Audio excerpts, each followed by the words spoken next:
Good evening and welcome to the Good Faith Podcast, where we maneuver around debauchery, attempting to find harmony with our fellow man and unpack degeneracy. I'm your host, Ninja Bullock. We understand you could have been a million other places, and the time is the most precious commodity any of us have. So from the bottom of our hearts, we'd like to share our gratitude with each and every one of our viewers. Viewer and listener discretion is advised. Due to the sensitive nature of some of our topics, we hope you will shield youngins from some of the vulgarity that may be spewed here. It must be noted that the views expressed by the panel are not necessarily the views of the Good Faith Podcast, and we are not liable for any results incurred by the utilization of our advice, nor are we a fiduciary and assume no culpability of investment performance as a result of following our financial advice. Our simple aim is to entertain and inform. Anybody living in the greater Philadelphia area interested in making an appearance on our show can reach me in a DM on Facebook or Instagram at Christopher Bullock. That's also my Venmo if you're interested in making a campaign contribution to facilitate our meteoric rise to the top. As a candidate of the people, I solemnly swear I won't misappropriate the funds. I won't spend them at Myrtle Beach golf courses. I won't gas up a corporate jet to fly to Tulum. I won't fund arms dealers in the Middle East with Stinger missiles and Harrier jets. I won't buy stupid shit. In all seriousness, though, times are tough, and any proceeds we receive will be going towards avoiding eviction, keeping the lights on, medicating Clark with all of his health concerns, and feeding our gracious guests. Once again, if you feel that you've been given value by us, it takes a little extra effort to like, subscribe, and leave a comment singing our praises. This is your notification that the Good Faith Podcast is on not only YouTube, but Apple Podcasts, Spotify, Patreon, Amazon Music, Samsung Podcasts, Listen Notes, iHeartRadio, Pandora, RSS.com, and it's not on Deezer and TuneIn, so fuck those services. We'll continue pushing out these episodes and improving our craft so long as our following continues to grow. If you are interested in becoming a paid subscriber to our Patreon, we offer 2 tiers. And I did a little search on the analytics, and here's a little special shout out to our faraway friends in San Diego, San Jose, Cheyenne, Nebraska, Chattanooga, Lexington, Kansas City, South Bend, Richmond, D.C., Montreal, Harrisburg, Albany, and New York City. You guys fill my heart with joy every time I see y'all pop up on the map. If you would be so kind, chat while we're live and let us know where you're living, and we'll try and target your demographic with content specific to your region. The path to notoriety will be for our listeners to spread the good word of the pod. If you have somebody in mind who would agree with our content, may be informed, or even if you want to ridicule us, send a link to your friends and family. All publicity is good publicity. Our object is to have balance between the red and the blue. So if you have somebody in mind who enjoys listening to pods, please spread our channel. Even if it's just a spouse or a child who will subscribe and never tune in a second of their life, it'll push us up in the almighty algorithm, and for that we'll be eternally endeared to y'all. Churning. If you're interested in joining our movement, we represent Iriu Biamo. It's okay to show love and tolerance to anybody with an aligned opinion. Feel free to disrespect anyone whose opinion doesn't mirror yours and to treat them with bratty toxicity. After all, respect is only earned by someone with an identical belief system as your own. Iriu, hashtag Iriu Biamo. And that stands for, I respect your opinion only because it aligns with my own. Mm-hmm. This is one last reminder for our panelists to posture their bodies and direct their voices straight to the microphone. Our monetization depends directly upon the sound quality. When our commenters chime in, it'll come through as a highly complex AI voice named Gladys. Can we please get candlelights and RIPs in the chat for Punjabi? Hashtag LLP. Please, even if you are in the middle of speaking the most profound thought of your life, if El Gato or Whitey begins speaking, we ask that you sharply cut out any communications to enhance the audible coherence of the show. A trick I heard from one of our incredible listeners is to imagine a grapefruit between the microphone and your lips. You should never leave more space between the mic and your lips than a grapefruit, or the pod will be scuffed, and if that occurs, may death and dishonor beget your entire bloodline. So now we're going to introduce our guests. Can I hear your name, age, occupation, and highest level of education completed? Hi, I'm Kristi Morgan. I'm just turned 47. I am a hairstylist. I run my own salon. And my highest form of education is beauty school. All right. I'm Randy. I am 47 years old. I am a contractor, carpenter, finished carpenter by trade. I also have my own business, and my highest level of education is high school. I'm Dan. I'm 32. My occupation is an account services rep at a credit union, and my highest level of education is a bachelor's in business. And I am Chris. I'm 33. My occupation is I'm a life skills coach. I'm also a photographer and face painter for the Philadelphia Eagles, and I'm a podcast host. My highest level of education completed is I am as a associate's degree in liberal arts at Bucks County Community College. So now, can I hear your guys' relationship status and longest relationship? I'm single. My longest relationship is about 3 years. I'm single. My longest is about 7 years. I'm married. 20 years. Wow. Woohoo! So I have like a celebration. You gotta add one if you don't. Yes, I am also married and 20 years. Yep. Married to each. What a coincidence. Yes. And when I say it felt good, like the camera noodle soup. And can I hear your orientation? I am strictly straight. I am heterosexual and demisexual. I love men. Well, she loves her husband, and I love. I love my wife.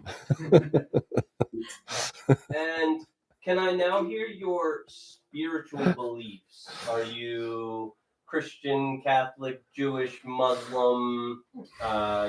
What is the Druid? A Druidist, a pagan, Wiccan, or a witch, or a wizard, or a satanic cultist? Oh wow.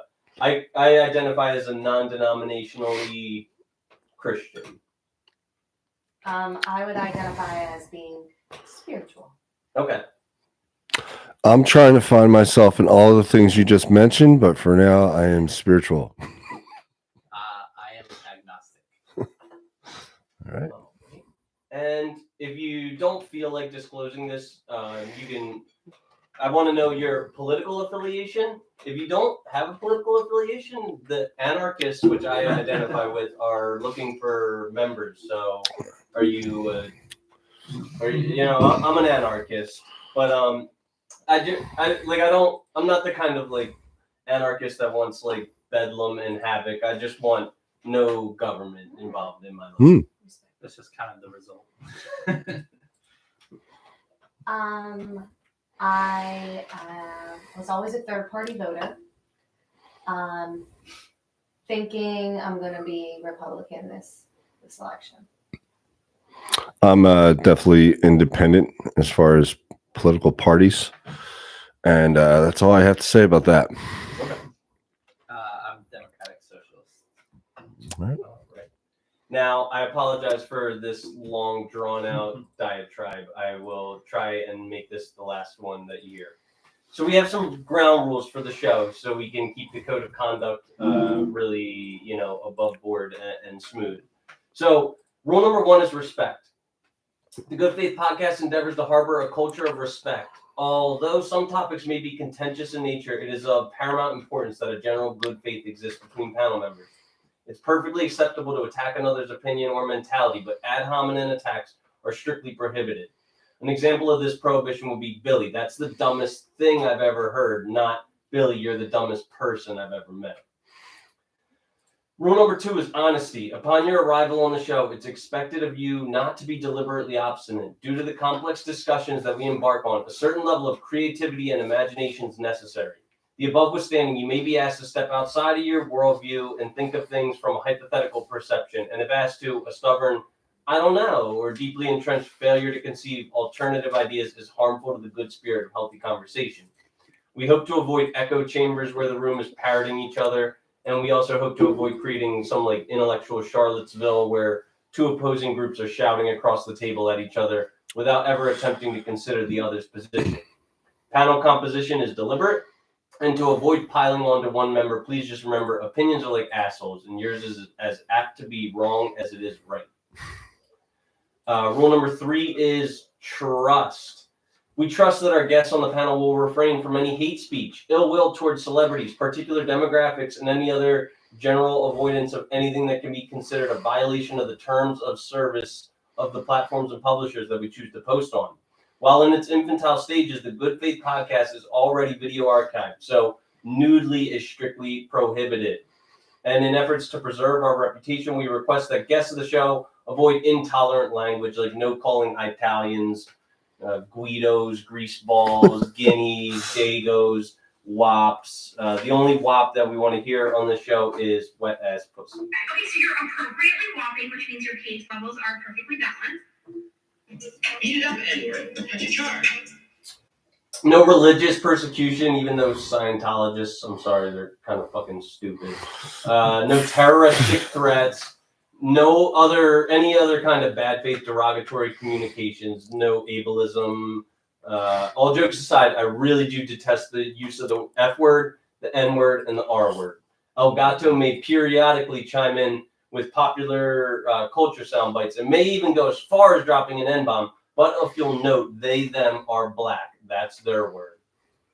And rule number 4, consideration. Nobody wants to listen to some diatribe by one person except for this one. So please consider the air of the room. We ask that all of our members on the show contribute equally in their, conversation. Have somewhat of an internal clock when speaking. Let's say like 3 minutes. It hopefully won't be necessary to have a clock where we buzz contestants if they go over their allotted time, like a presidential debate. Please conduct yourself with good courtesy. Don't interrupt people. And if the host reminds you of this, it's not to reprimand you for poor manners, but to maintain a structure. It might sound something like this. You're making a mess. You either do it right or you don't do it. I want to do it. You're done. You are done. You're done. You're done. You're fucking done, son. Well, the sound is real simple. It says back it up. You may be occasionally ushered to a swift conclusion, and once again, please accept it with grace and not get butthurt. And rule number 5 is fun. The 5th rule is to have fun. We aim at the Good Faith podcast to build a culture of fun and debate in an attempt to reach across the aisle, perhaps educate and learn things from the many walks of life. Remember, only boring people get bored. If you happen to find yourself bored, offended, irked, kerfuffled, disgusted, bewildered, befuddled, bamboozled, confused, bothered, tired, triggered, enraged, enthralled, floored, or plain old flabbergasted by the flamboyant rigmarole, the P.O. box for our complaints and grievances department is 123 up your ass. Go fuck yourself. Seriously, we do endeavor to create a safe space for constructive feedback, and we will consider all complaints and grievances. Finally, a philosophy of curiosity is welcome. Instead of criticizing a viewpoint you don't understand, please seek to understand it. And then I added this rule. Rule number 6 is integrity. Mean what you say and say what you mean. If you stand for nothing, you'll fall for anything. Prattle isn't helpful towards providing a prescription for helping a large population of listening folks.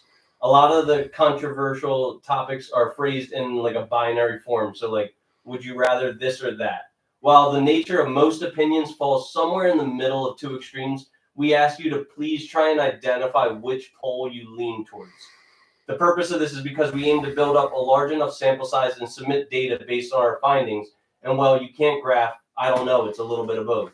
So the question is, which is better with peanut butter and jelly or chocolate? I don't know, they're both so good isn't adequate. An example of this prohibition would be, I believe this thesis. Having said that, I can explain why there may be contrary beliefs to my own.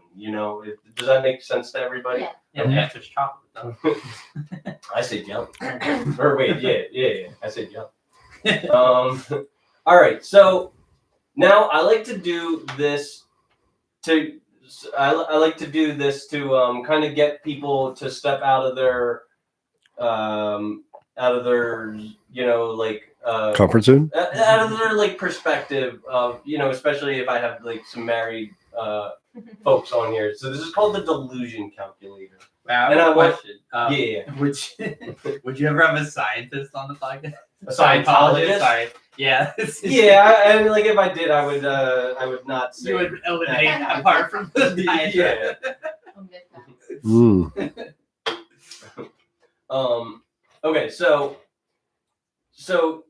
in this scenario, I push you guys through like a wormhole. You go to Earth B, and Randy B and Kristi B are happily married in this alternate universe.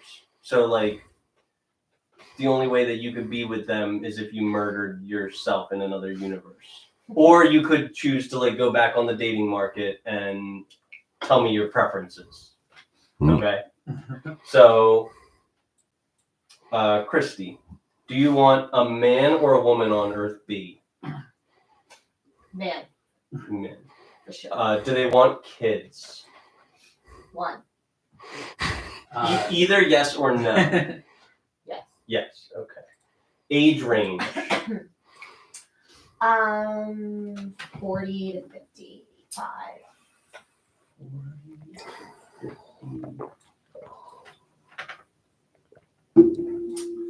Height range. 5'10" and up.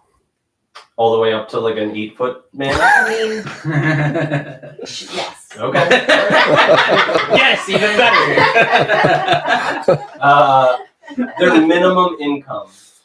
Oh, wow. For real? 75,000 a year. It goes in 10, so 70,000. Okay. Oh, yeah. Okay. Ethnicity. It could be any or a specific ethnicity. Yeah. Any. Okay. Hair color. Any. Any eye color. Any. Education. Any. Any religion. Any. Smoker. Either yes or no. Oh, that's tough. Terry No. was Lassie. No. He's out in the orchard, Okay. Mom. Peaches are coming in mighty early this year. Smoke. You know what they say, Timmy? Early peaches, long summer. Smoke. What's that, Lassie? Are you smoking yet? Drinker. Either yes or no. That's a hard one for me. I'm gonna say yes. Yeah. It's an alternate You mean universe. Or Yeah. So yes. Okay. It could be either too if you don't really care. Yeah. I changed my answer Either. to Okay. Exclude married men, or do you want to wreck a home? Oh, gosh. Definitely exclude the marriage. Okay. Please. And exclude obese men? Yes. Okay. Let's find out how delusional you are. You have a 0.24% chance. That's 395,946 men in this alternate universe out of the 164,977,341 American So you men. say there's a chance. Randy, would you like to go? there's about 300,000 chances. Sure. All right. And now you're not murdering Earth B Randy, right? Well, I'd be going after my wife, to be honest. I Yeah. was That's doing what we- it. I was doing an alternate universe. That's what he said. Well, all right. No, but there's a caveat. You can do that, but you have to cold-blooded murder yourself Chris, in you another shouldn't dimension. give them the Are you- option. Are you willing to commit cold-blooded murder? On myself. Yes. Oh, yeah, On your sure. Earth team. All right. Now let's pretend that You can't do that. Now let's pretend in the afterlife you'll have to answer for your sins, and you'll. Yeah, I'll play the game, All but right. I'm all cool with me to another Randy. Like, yeah, man. I'd explain to him what's going on. I'll explain it to you before I kill you. But... I completely understand myself. Would you murder Earth B, Kristi? To be with Randy? You don't have to say yes to that. I don't know her, so and I know Randy, so yeah. Wow. Okay. Earth B Kristi to be with my husband. That's a good answer. Interesting answer. I In don't the know afterlife, her. You'll have to atone for your sins. Like Or in the real life that you have there. you'll burn in a lake of hellfire for eternity. If you kill So is this something you're just adding on to it? Like, is it- The reason that I'm putting this in is because like a lot of the times I'll ask like married people and they'll be like, I don't know, like and it's like no fun. Yeah. You know, because they're not trying to think about like anything other than their own life experience. Right. Okay. What gender do you want? Woman. Women. Do they want kids? Either yes or no? Kids, yes. Yes. Age range. I guess 47, I don't know, 50, or I guess I'd say 45 to 50. To 50. That's a very small Yeah, age very range. small. Yeah, I'm very specific. Height range. I think he's trying to find me in the other.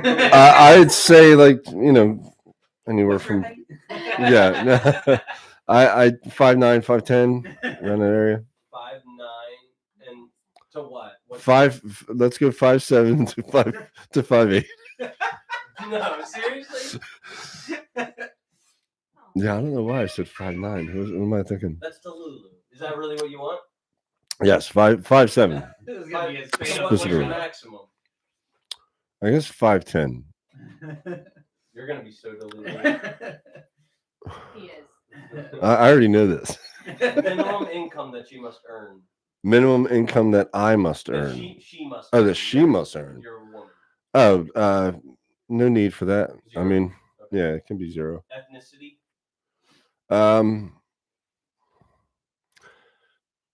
I guess I'd have white, Caucasian.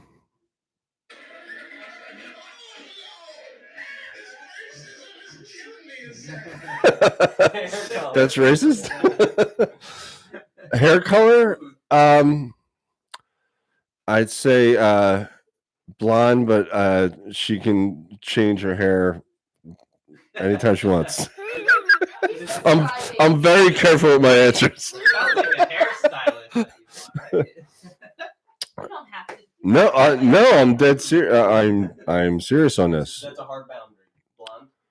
Blonde is preferable, yeah. Okay. Eye color. Wait, prefer. I want to know your hard boundaries though. So like, you will not in this alternate universe. You will not. Well, then hair color doesn't matter. Okay, Then we'll say any. Eye color. it doesn't matter. Education. I mean, I guess high school diploma. I guess. Religion. No, it doesn't matter. Okay. Even if they're an atheist. Oh, that's all fine with me. Yeah. Yeah. Smoker. No. No. Okay. Drinker. It doesn't matter. Sure, Okay. either one. Exclude married women, or do you want to wreck a home in this alternate universe? Oh no wrecking homes. Okay. Exclude married women. Definitely no. Exclude obese women. No. Love is love. All right. Big women need love too. Let's find out how delusional you are. You have a 0.05% chance of meeting this woman. That's only 84,155 women out of 168,310,216 American women. I disagree with the answer, but okay. All right, Cherney, you're up. All right. Men, women, Women. wants kids. Either yes, no. Either. Age range. 21 to 40. 21 to 40. Height range. 5'6", or wait, 4'6" to 6'6". 4'6" to 6'6". Yeah. Jeez. minimum income. They're all within a foot of me. Like 40K a year. Okay. Ethnicity. Any. Hair color. Any. Eye color. Any. Education level. High school diploma. Religion.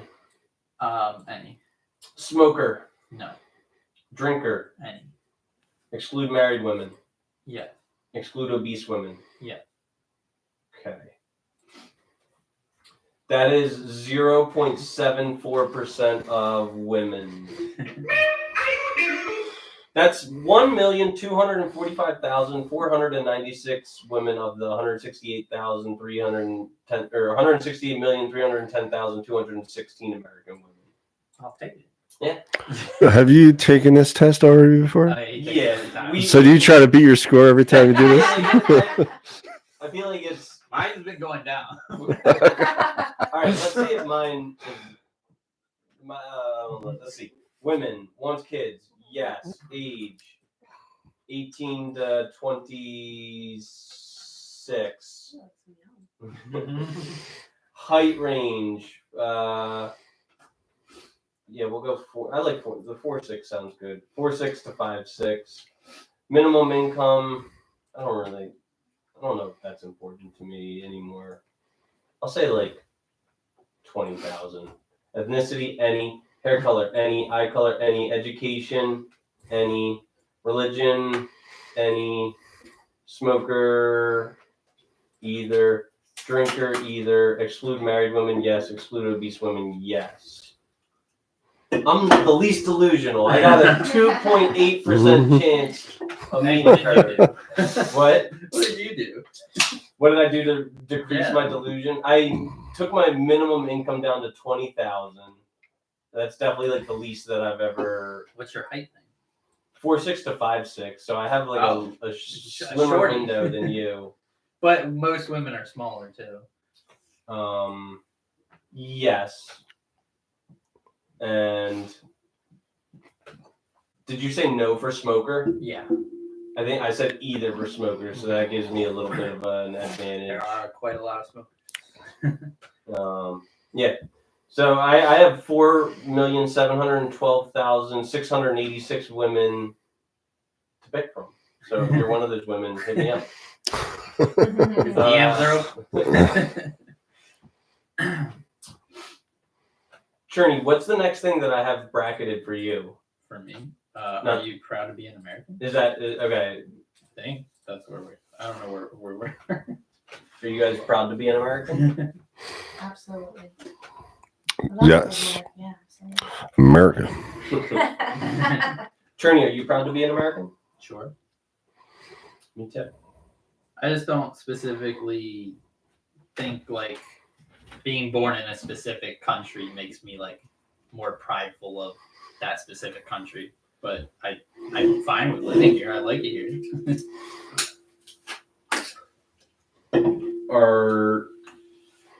Are you proud to be a man, Cherney?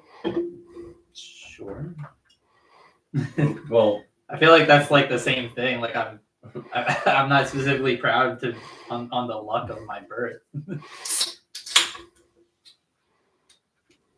are you a proud atheist? Well, agnostic, but basically it's sure. Are you? Well, I guess you're not. You guys are not Christians, so are you proud of your spirituality? Is that a?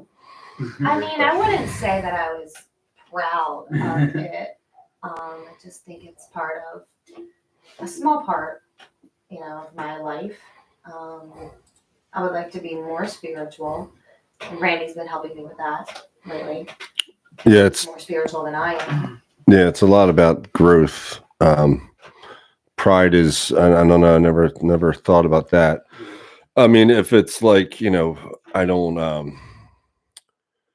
try to force it on anybody else. And I always just I respect other people's beliefs, whatever that is. So I don't feel like I have to, respect, I have my beliefs. I respect how you believe. So it's not as much as pride. Do I ask them about if they're proud to be a man or a woman too?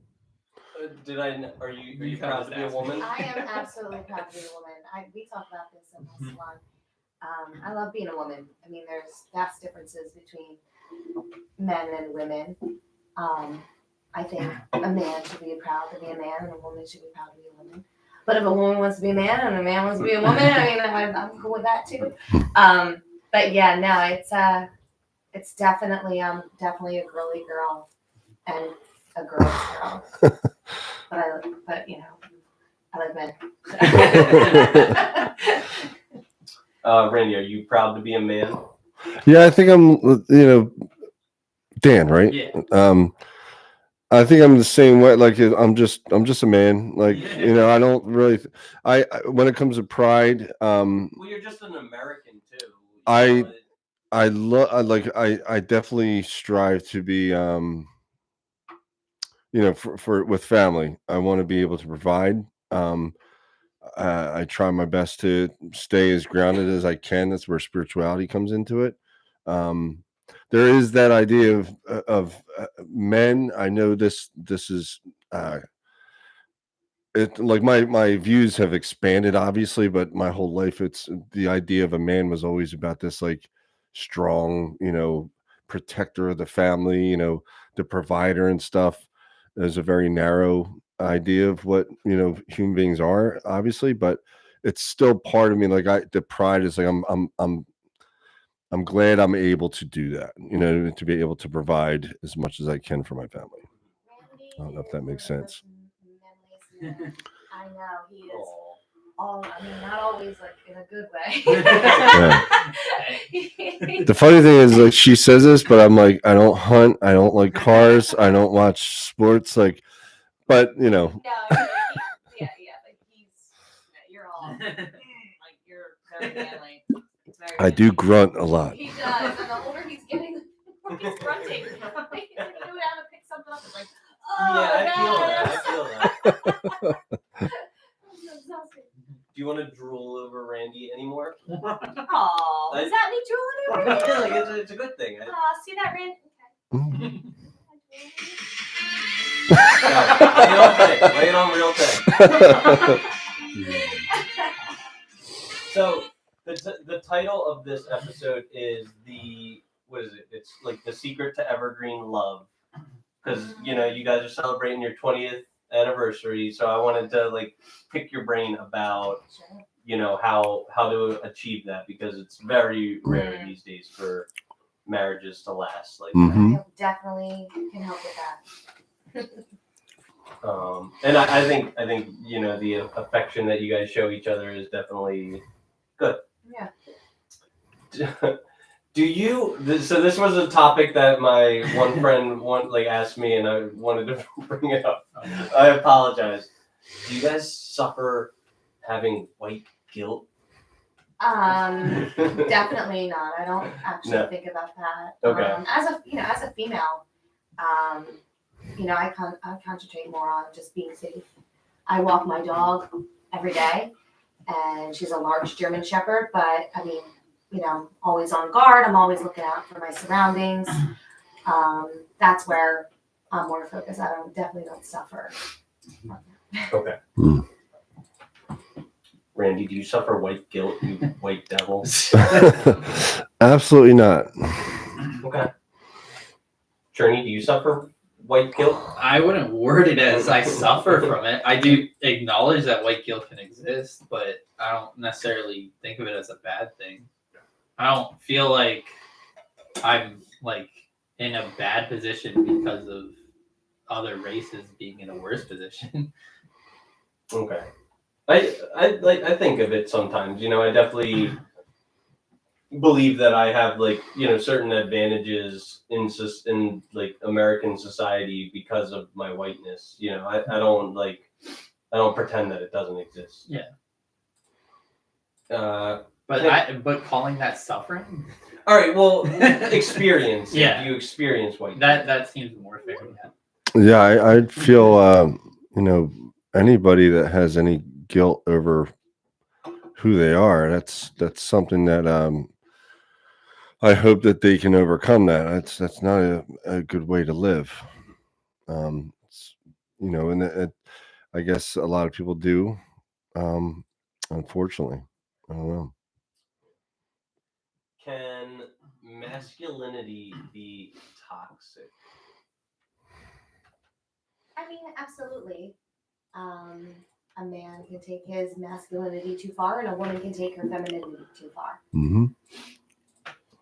Does anyone care to cite an example of toxic masculinity or toxic femininity? I think toxic femininity might be porn. Women in porn. Okay. I think that's toxic.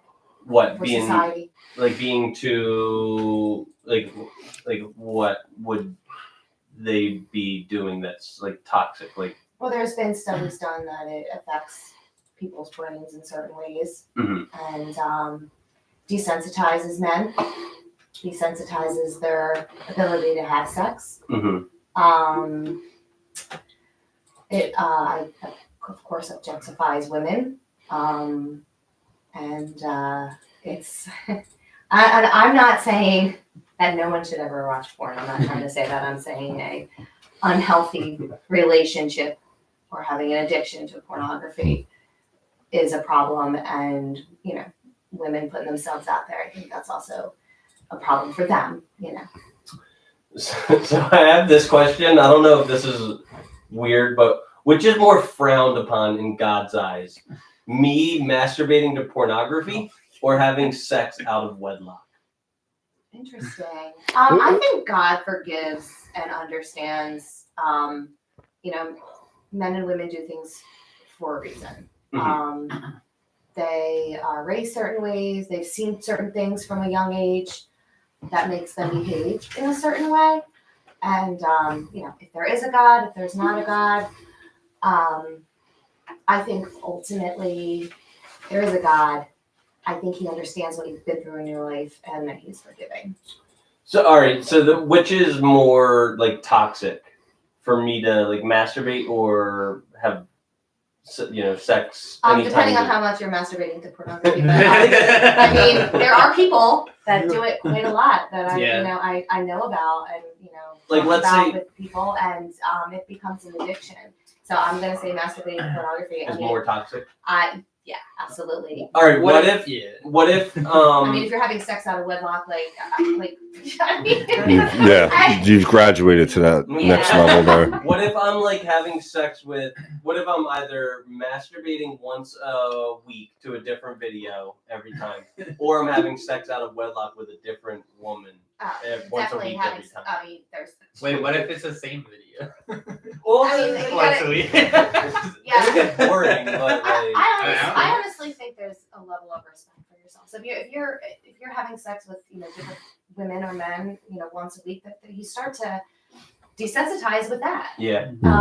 It's a dopamine thing. Like your brain becomes addicted to dopamine.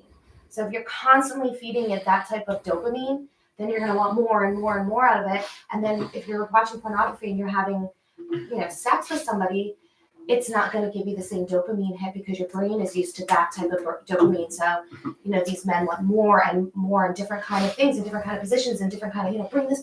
It gets to the point where it's weird and it's unhealthy. And then, the same thing with having sex with, different people every time, every week. You get desensitized to that. There's nothing special about that. Do you guys know who Dan Bilzerian is? Have you ever heard the name? I know. So he's this like billionaire, like Playboy poker player, and like he was just having so much like random anonymous sex with random women that he said he was feeling his dopamine like responses be just totally out of whack. So he actually took a tolerance break and just became a greeter at Walmart, so he could like reset his life to being just like normal. People don't understand it. It feels good at the time, but you're altering your brain chemistry. Randy or Kearney, do you guys have anything to add? What was the question again? It was which is worse, having just random sex or randomly masturbating? I'd say in like a vacuum, having random sex. Okay. I definitely agree with the it's in my experience it was it that or was it like which is more thought of as toxic by society? Either. I don't know. I mean, like I forgot whether you asked it that way or not. I feel like they're both kind of villainized by society and for good reason, I suppose. What are you saying? Well, I was just gonna say, like, in my experience, like, I guess the porn thing, it always seems so innocent and acceptable in a way. It's like it's private. Who's it harming, kind of a thing.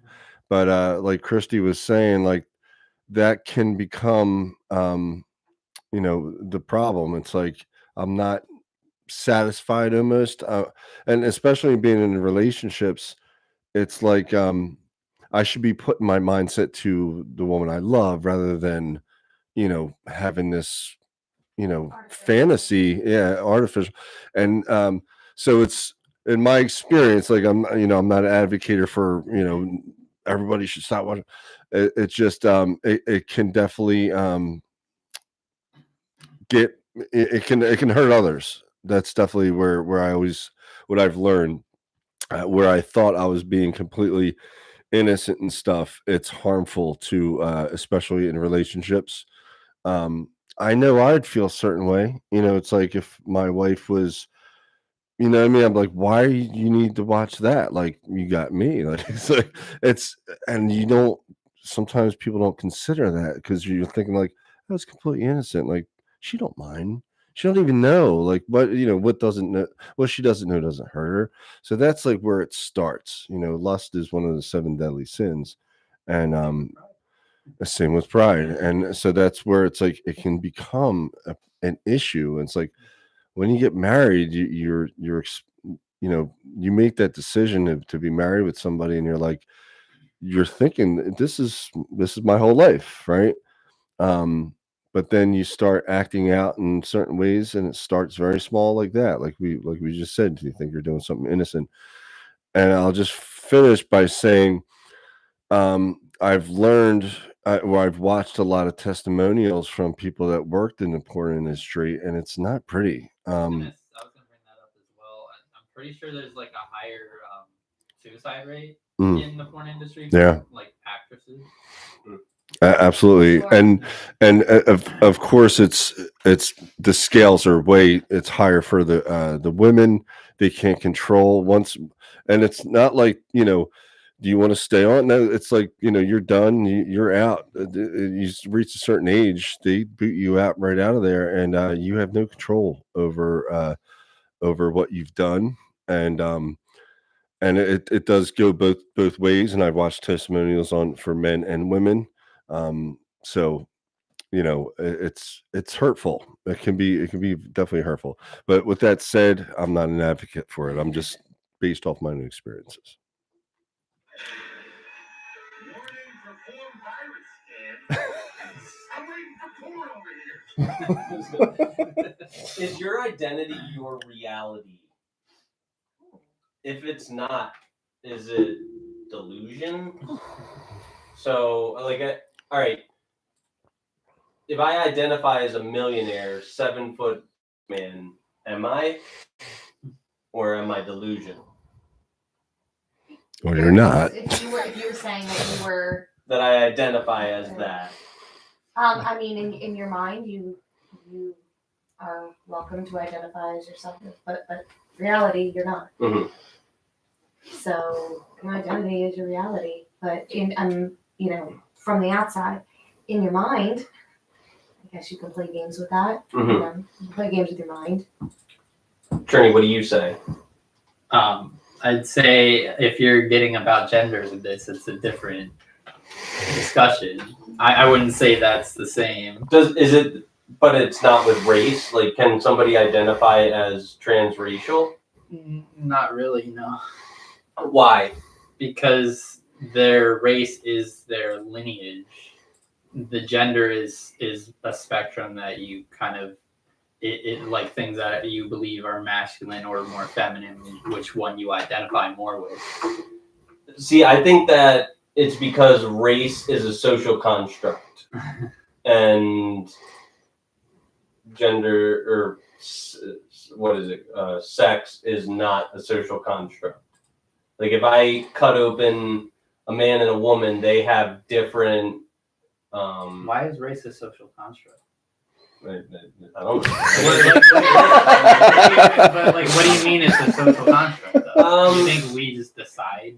Yeah, kind of. Like, if you take like an Arab and a Hispanic person, they might look very similar, but they're two different races because I think they look that similar. or like if you took I don't know, like what are two similar Like races? ones that are like really close in their geographical location tend to look more similar, but there are like usually identifying characteristics for specific races usually. It's not like socially decided. Like races. Do you agree that race is a construct? A construct of what? Is it a construct? Like, does it actually exist, or is it just okay? But and do you believe that gender? Do you believe that sex is a construct, or is it a? Are we talking about sex or gender? Sex. Sex is it's what you're born with. Yeah, it's like physical. It's not it's not constructed by anyone other than God, I suppose. I guess the two people that created the baby, but yeah.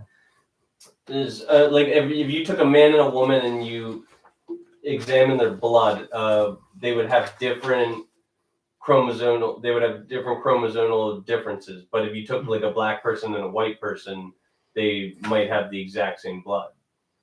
Okay. You know, or like the exact same genealogy. Sure. Yeah. There's like some differences in chromosomes, but that's not based on race.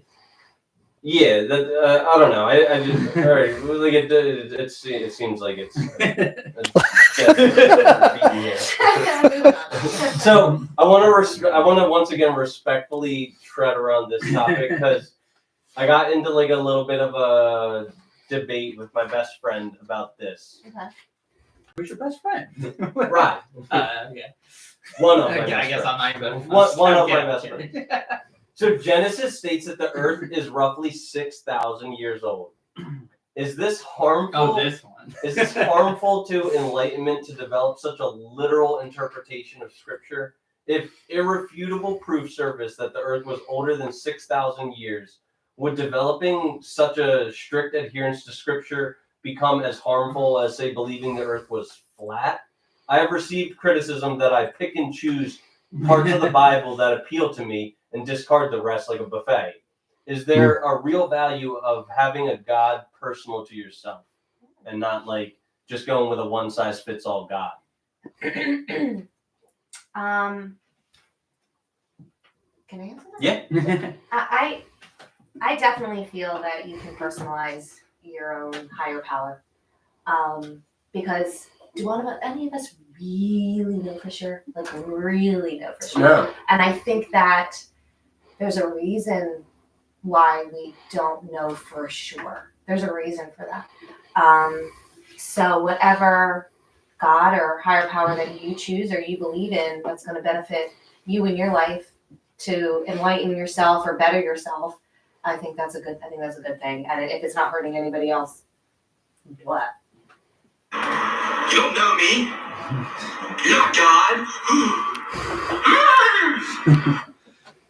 What do you think, Randy?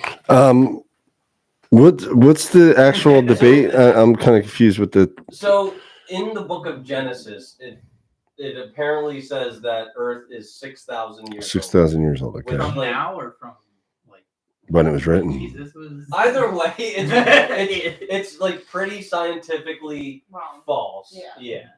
I mean, It's older than that. So, Yeah. So the way they determine it is through radiometric dating, where they like analyze rocks that have a certain amount of uranium to lead ratio, I think it is. Okay. And it like changes at a constant state, where it's like I think becomes more lead versus like uranium.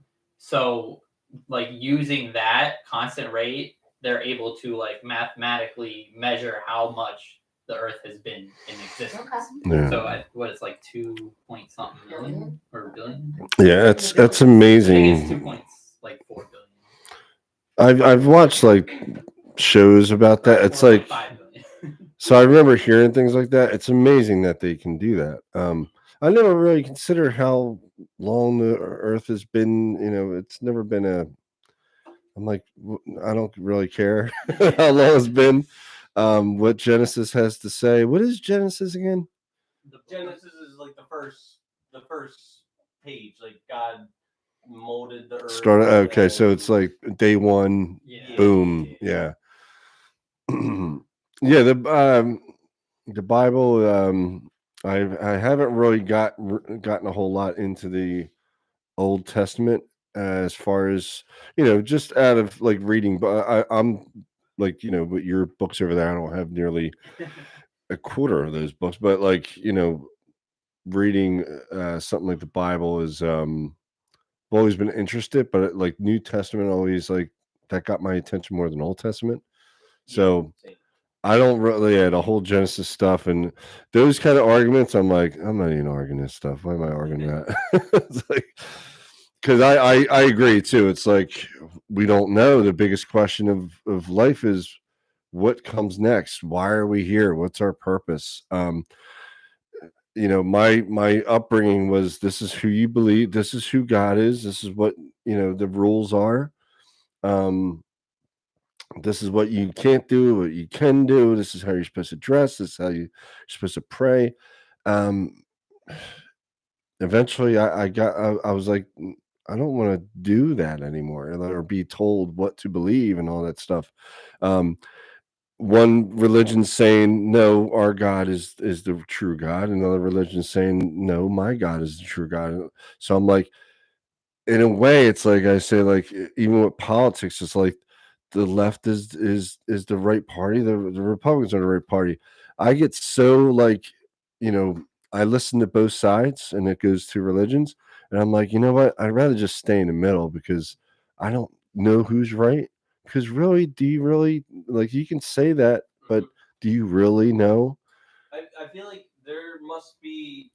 there's got to be some mental defect to thinking that you are wrong. But like that, I also think that like growth occurs that way. Absolutely.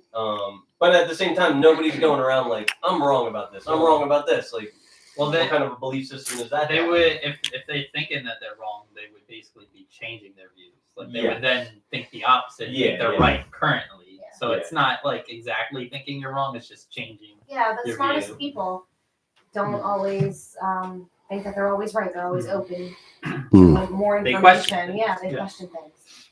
Yeah, and Which we could theoretically question how, like, if the Earth really is 4.5 billion years, because there's No, it's definitely science. not. Because there's science that like has changed over time, where we thought something like we thought the Earth was the center of the universe, and Hmm. now it's more heliocentric. We believe the sun, and then there's like so much more after that in other galaxies.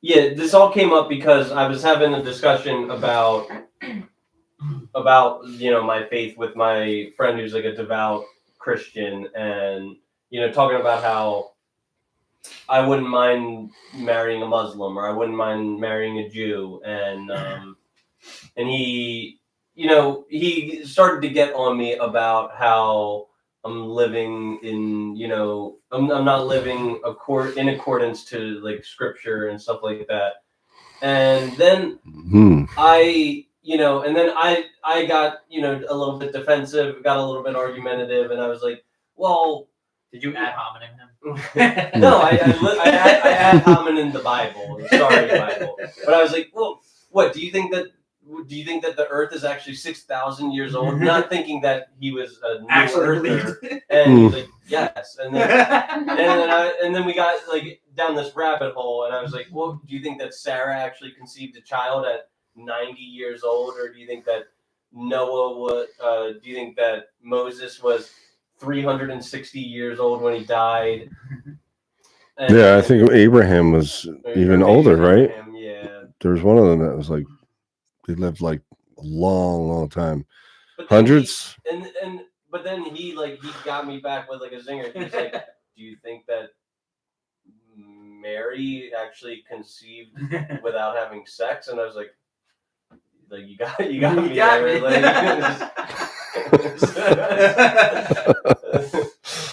Yeah, it was God. Do you guys identify as woke? Definitely not. Mm-mm. Yeah, I never really understood Yeah, I don't really what the understand whole. concept completely, but I don't. Do people even know what woke is? Like, Sure, do you know is what it? woke is? And where did it come from? I would like to I think know it's that. more of a leftist thing, where it's kind of, I feel like it's more extreme left, which I don't really say I'm woke, but I just kind of have my own beliefs. And was woke like a more like a derogatory, or was it? It's more of a self I'm description. I'm now awake. I think it has Yeah. now Like, become like- derogatory. Yeah, I'm enlightened. like people make fun of woke people usually. So. Yeah, because that's where I start learning or hearing about the word. It was more like, oh, they're just woke. So like I didn't know if it was like this was like a term just to put people down or what. But okay, well, thanks for clarifying. Yeah. So to answer that question, I mean, I don't know what woke is. I may be woke. Who knows? Because in many ways, you know, I have, like I said, I'm spiritual now.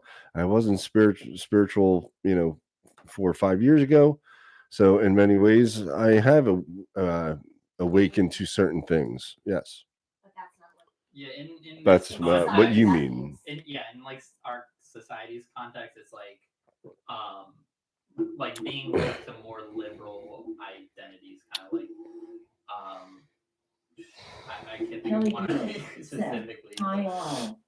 Hi, Kelly. Yeah, guys, feel free to speech chat in. The speech chat has been really quiet tonight, so hopefully we can get a little bit more from the listeners. What can you think of any woke ideas?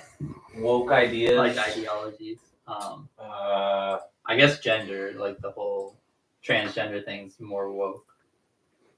Yes, definitely. The fact that like there needs to be accurate racial representation in every Disney movie. If like Ariel was traditionally white, she needs to be black. If Dorothy was white, now she needs to be black. Anything like that. I think Disney is one of the most woke. That's not even. Well, you go ahead. No, that's all I wanted to say. Because I didn't. I mean, I knew it was like a extreme leftist view, but I didn't fully understand it. But I do now.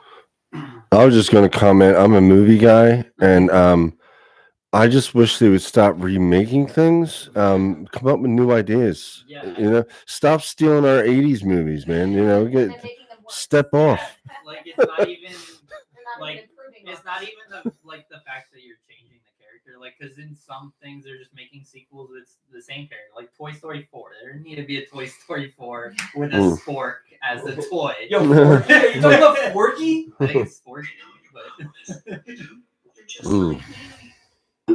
Yeah, Forky, he's the Is it fucking Forky? goat, dude. I love him. I mean, that one's a good line. I do like that.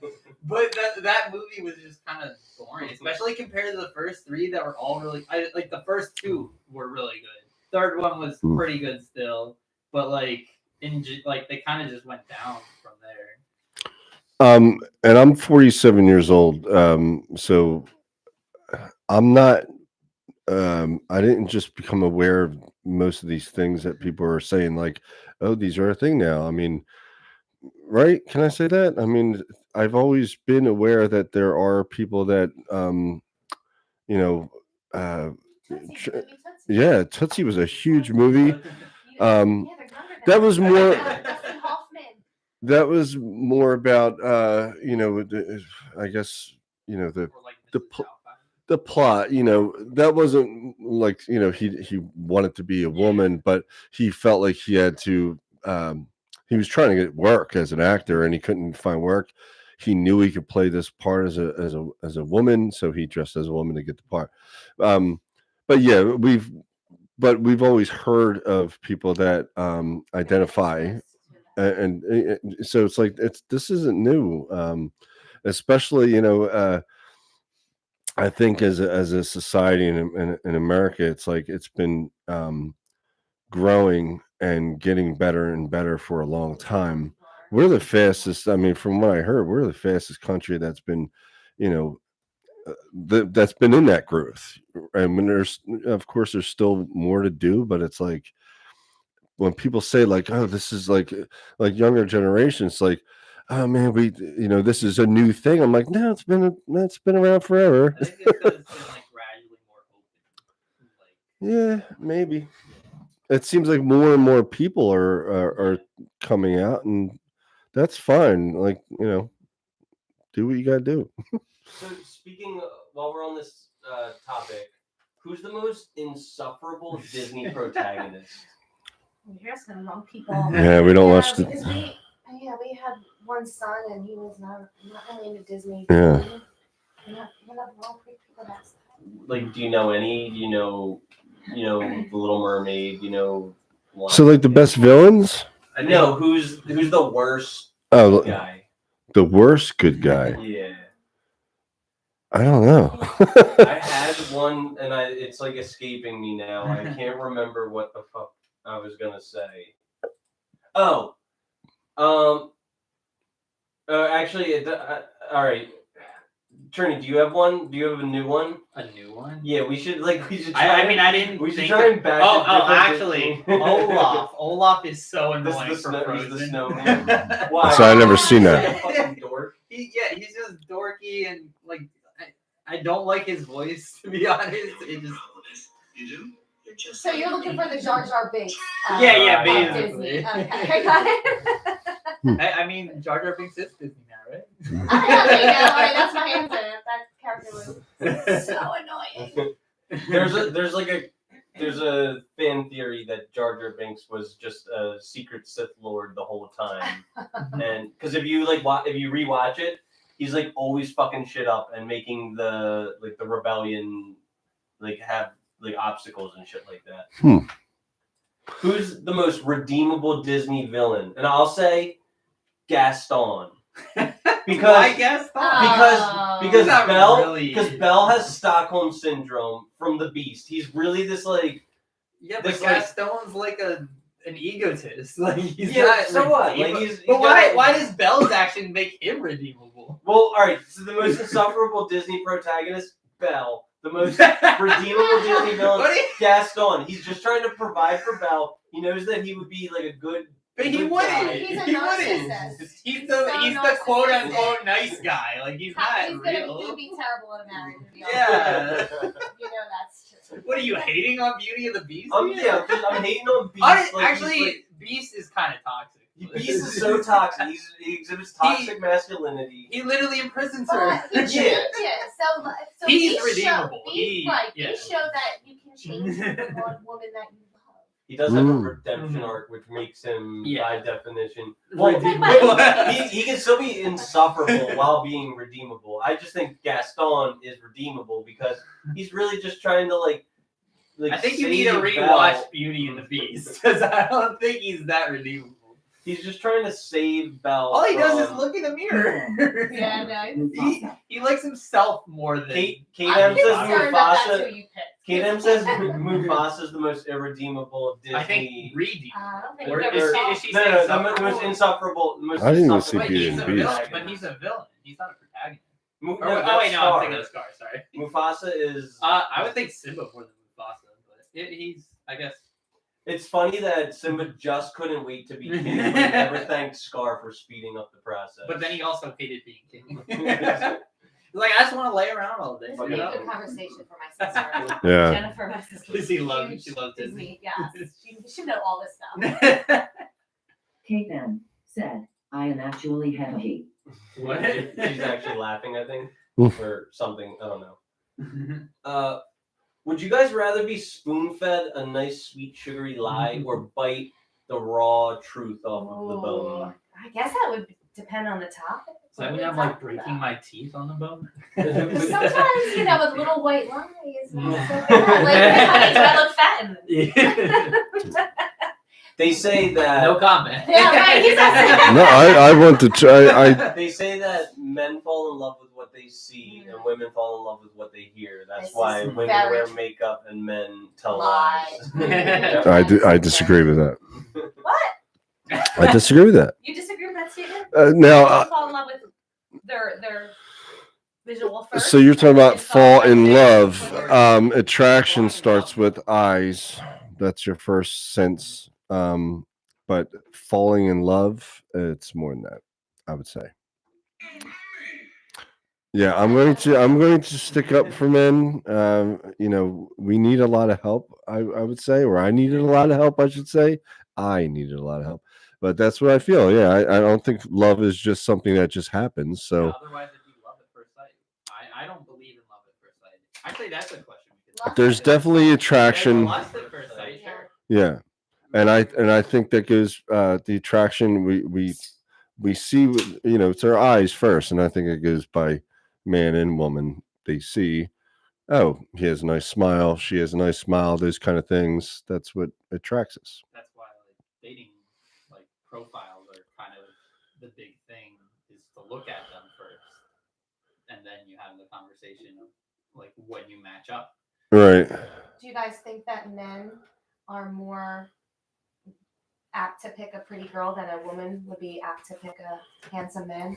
I do. Easy, big fellas. Yeah, because we talk about this.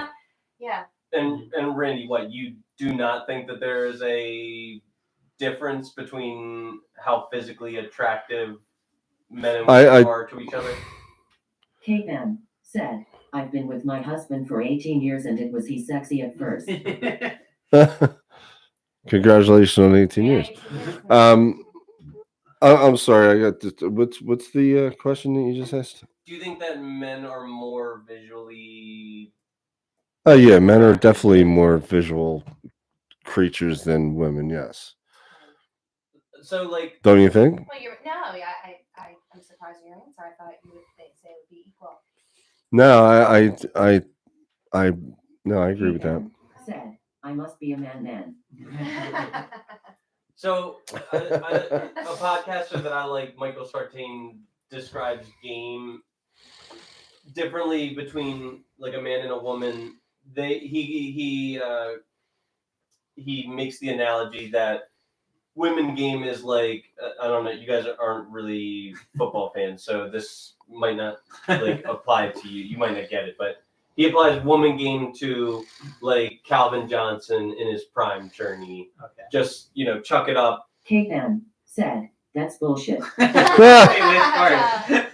just chuck it up, and the woman will use her physical talent to get what she wants, whereas men have a bunch of different attractors options, money and articulate skills, and I don't know. So where do they fit in an analogy?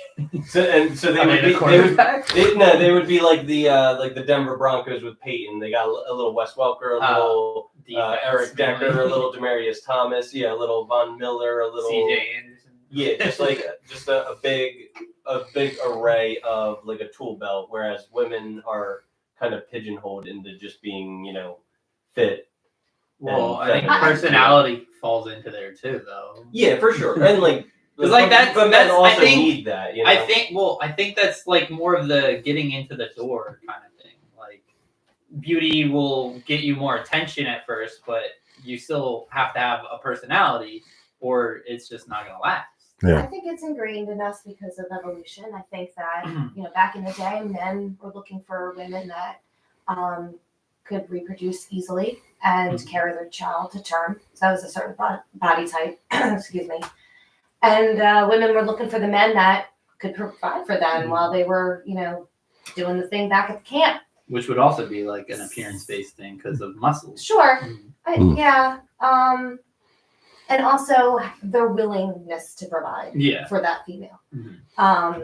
And I think it just carries over to today, but it's different. And now the social media and, the dating apps and, it's all kind of getting all muddled. And also I think a lot of people think that they have more access to more people where they don't think that they do.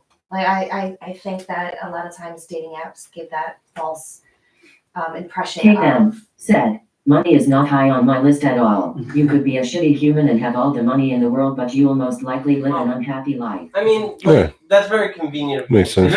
You live in a big fucking house with a man who is very financially well-to-do. So I mean, you can be with a man who's rich and doesn't want to provide for you. And that's that's the personality. Well, has also though, I think money is like air.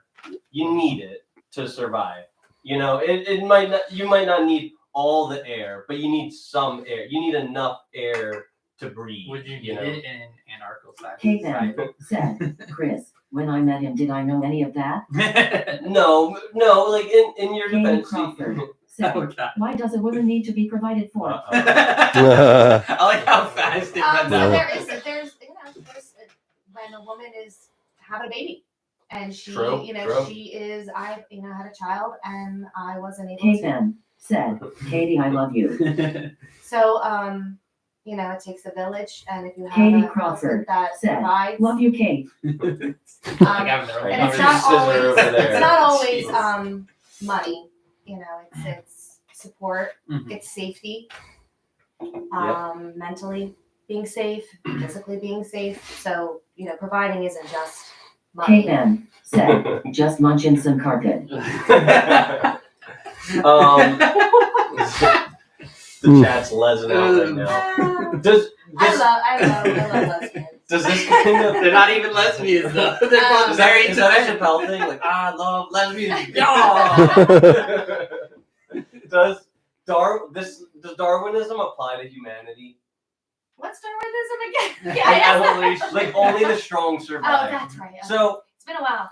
I'm in high school. So, like, all right, if you think about it like this, like women with, big childbearing hips were the ones that gave birth, to the healthiest children. So it kind of became like an evolutionary adaptation that women were built that way, I guess, or something like that. So that's like, I guess, an example of Darwinism. Mm-hmm.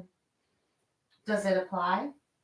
Does it apply to humanity? Of course. Yeah. Yeah. I mean, you have to be. The smart people do well, better than the stupid people. Like I'm not super smart, but Yeah, I mean, my sister's brilliant, and she goes. Yeah, we were just talking yesterday with her sister and husband. Like, they have a great Her daughter goes to Cornell. well, I'm just talking about like they grow their own vegetables out back. A lot of people like know how to survive on their own. Like, if God forbid something happened and we have to kind of like survive like that. I consider myself strong. I can figure things out, but man, I'd be very behind on that knowledge and experience. Like, I never hunt like I had to hunt before. I don't know how to grow things. Like, so in certain aspects, I mean, is that what you mean by strength when it comes to? See, I think there's a little bit of a change to Darwinism. The fittest will, like, now it is only the strong will thrive, because everyone survived. We're not fighting saber-toothed tigers and woolly mammoths for our dinner anymore.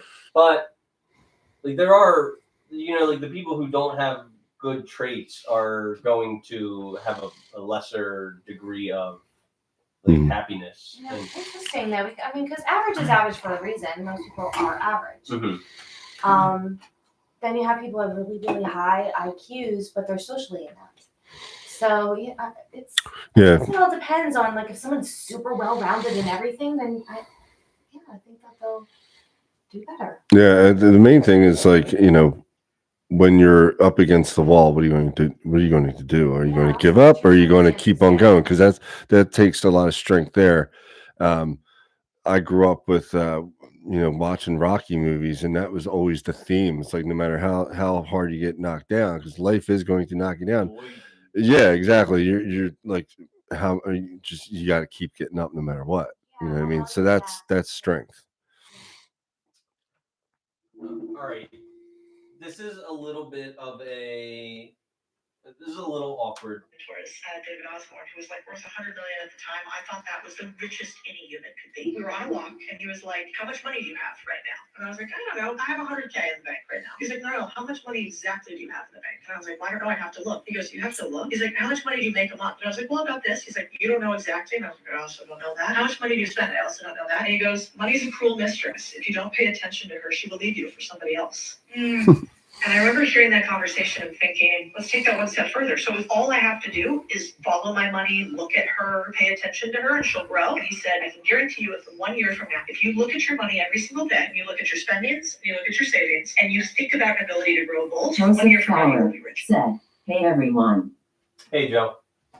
All right. So if you guys are uncomfortable doing this, you don't have to. But I would like to become like a podcast that produces like tangible results for our listeners. So I want to make like a balance sheet for our personal finances, and I guess start with myself. So I'll start with my debts. I have in terms of a car loan, my car is paid off. In terms of student loans, I have no student loans.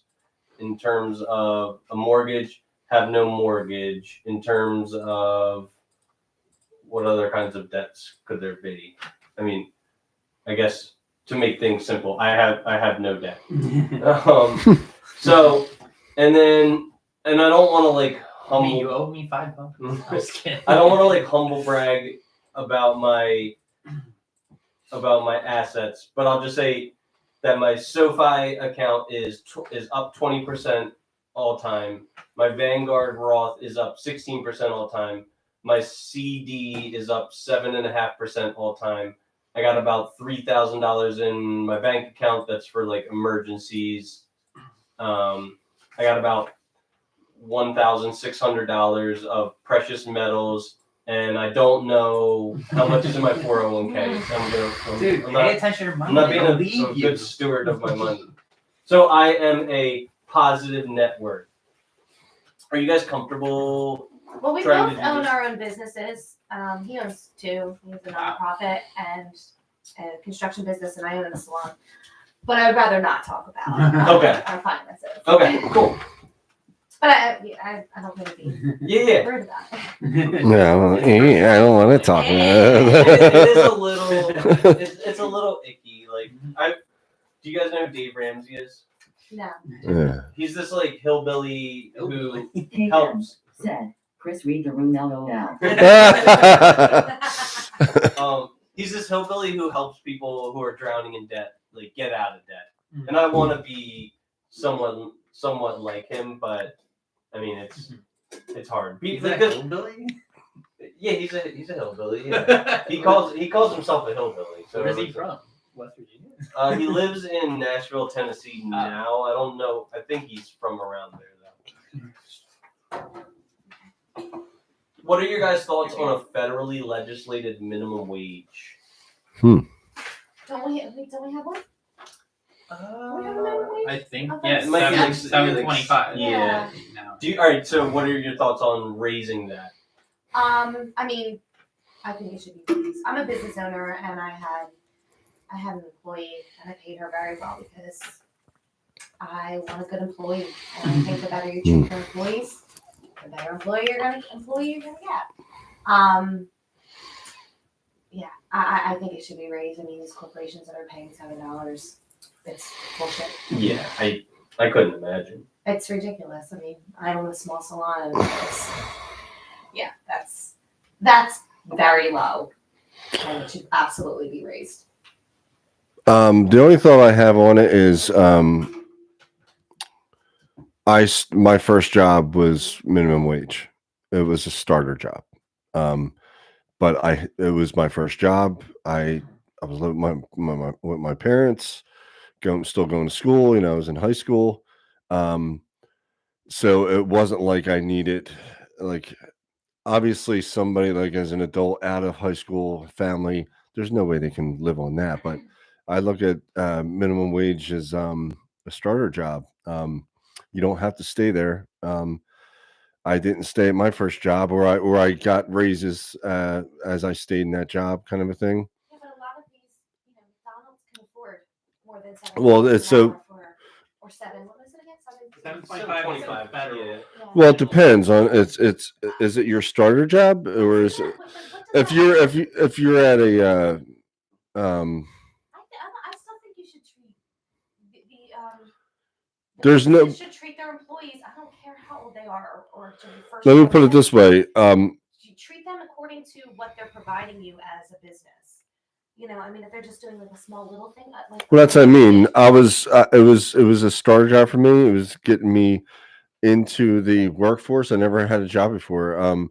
And I didn't really, it wasn't like I was complaining like I don't make enough money. I was only a 15-year-old kid, 14 or 15-year-old kid.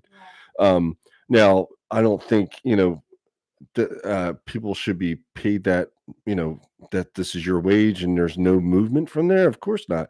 And it definitely goes by what you're doing for the company. It's like, if you're helping the company grow and, yeah, that's way too low. You can't survive on that in our society, and all businesses should know that. But so that's why I said it's like for a starter job, it makes sense. But other than that, it doesn't.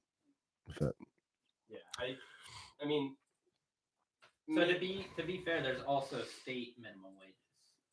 I know Pennsylvania is still $7.25. okay.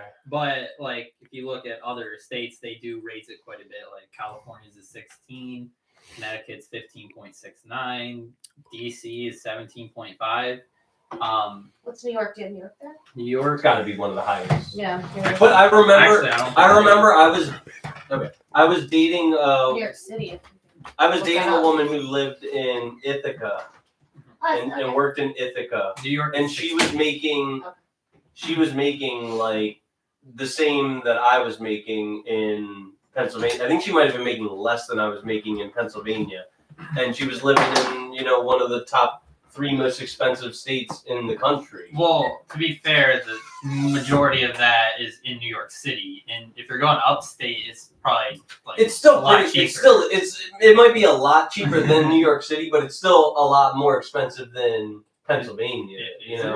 I didn't know that. Yeah, no, yeah, Okay. because like I went to Ithaca a couple of times, and it's Oh yeah, that's Cornell. My niece goes to Cornell. oh yeah, Yeah, which is they're right like yeah. they have the same kind of like town. that Yeah, they share. have like a rivalry. I think it's called like Cortica. That's like a Yeah. game where Cornell plays Ithaca or Yeah. something like that. But I think like the minimum wage should be based on your cost of living in your state and so on. Like federally, there probably should be like one, and it might need to be a little higher than 7.25 at this point. But I think the like cost of living should be a deciding factor on what the states do, and those states should make those minimum wages based on that, which will always be higher or at the same rate as the federal minimum wage. I think some people who are detractors from increasing the minimum wage think that it'll make inflation just like run wild, and the cost of goods and services in those states is gonna just go through the roof. Not so sure. Like I think that these, like, especially if you're working for like a global corporation like Yeah. McDonald's or Walmart, like I'm sure they Can can afford they can find the money. They're just making sure their investors get paid more. Yeah, it's Well, thank you. you don't even own that. I'm not an investor in. I have owned McDonald's in my life, and I'm kind of ashamed of myself. I sold it for like a measly profit, but like I would. They've also gone down recently. Well, specifically because of the E. coli thing that happened recently. I think it was the onions they had recalled for McDonald's, and it was found in McDonald's, but other brands were also pulling their onions just to be safe. yeah, good thing I don't eat Like fast Burger food. King and such. Yeah, I I don't kinda eat just- McDonald's very often, so No, that's good. I don't remember last time I was there. McDonald's just it tastes so much worse than I remember as a kid. Like I don't really like much of any. The only thing that tastes good still is the fries. Like the fries yeah, are the French obviously fries. the Yeah, best. the Chick-fil-A. Chick-fil-A. Oh, I love fries. Chick-fil-A's. I Chick-fil-A's are this specifically in the car. they have to They're be better hot in though. the car. They have to be Yeah. fresh Yes, out of that's the even oven. if they're- Because once they get like warm or cold, they're really not that good Yeah. anymore. Yeah, I try not to invest my money in the things that I don't think are a net positive for society. So, and I think obesity is one of the biggest fights on society that we have. You don't have OCD. You have obesity. Okay, thank you. I didn't know my psychiatrist was on here. Thank you. So Yeah, what with- about with Coke? the obesity. You subscribe to Coke? Yeah, Coke is really bad. I know, as you're drinking. Yeah. I feel like a lot of people want the quick fix. you know, Do you think the, it's a the pill. Not in here. Did you spill something? Yeah, Uh-oh. on the What? floor. It's the Coke. Hey, don't rub on that. You blocked that. You understand? That's alpaca. That's $25,000 alpaca. You blocked that shit. You don't rub it. Put the club soda on there. I'll send you sign ass motherfucker. Listen, from now on, don't nobody talk to me directly. You understand? You got business with me. You talk to Huey. Huey, you talk to me. You got it? All right. Damn it, never on the phone. You got it? I got it. All right. And take them goddamn sunglasses off. What is that from? That's Denzel Washington. Yeah, okay. It's my favorite movie. I had that That's a that good way one. specifically for a spill, and this was our first. We just got christened. Cool. Denzel Washington's, yeah, he's a good actor. Yeah, I love One of my favorites. Yeah, All right. Just overcarbonate. it. Randy, are you a feminist? Why'd you ask Randy? Because I just want to know. I believe I'm not, but ask my wife. I don't think I am Kristi, at all. feminist? What? Can you give me your definition of feminist before? Because I have mine in my head. Yeah. I want to hear your definition for this Hmm. podcast. That's fair. There you go. All right, so you There want- are 4 waves. of There are 4 feminism. waves of feminism. So, my most graceful interpretation of a feminist would be somebody who believes that there should be legislative equality amongst the 2 genders. And if that were all that feminism entailed, I would be a feminist, I suppose. But I think that the feminist movement has become this abomination of, man-hating ideologies that are, harmful to a lot. Okay. Well, if you ask me, I agree with that. Me personally, I'm talking about me. Not What is every Randy? woman feels this way, and that's okay for them. But did we have to go back to work? We all have to go back to work. It's nice to be at home. I have my own business. I work really hard. I'm, that boss bitch. Sometimes I would just like to be a stay-at-home pretty girl, and have him. But that's just me, and I don't think that's feminism at all.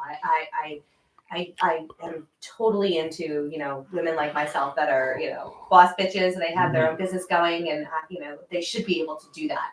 So I think. But I also like the idea of just popping bonbons, playing with my dog, get my nails done.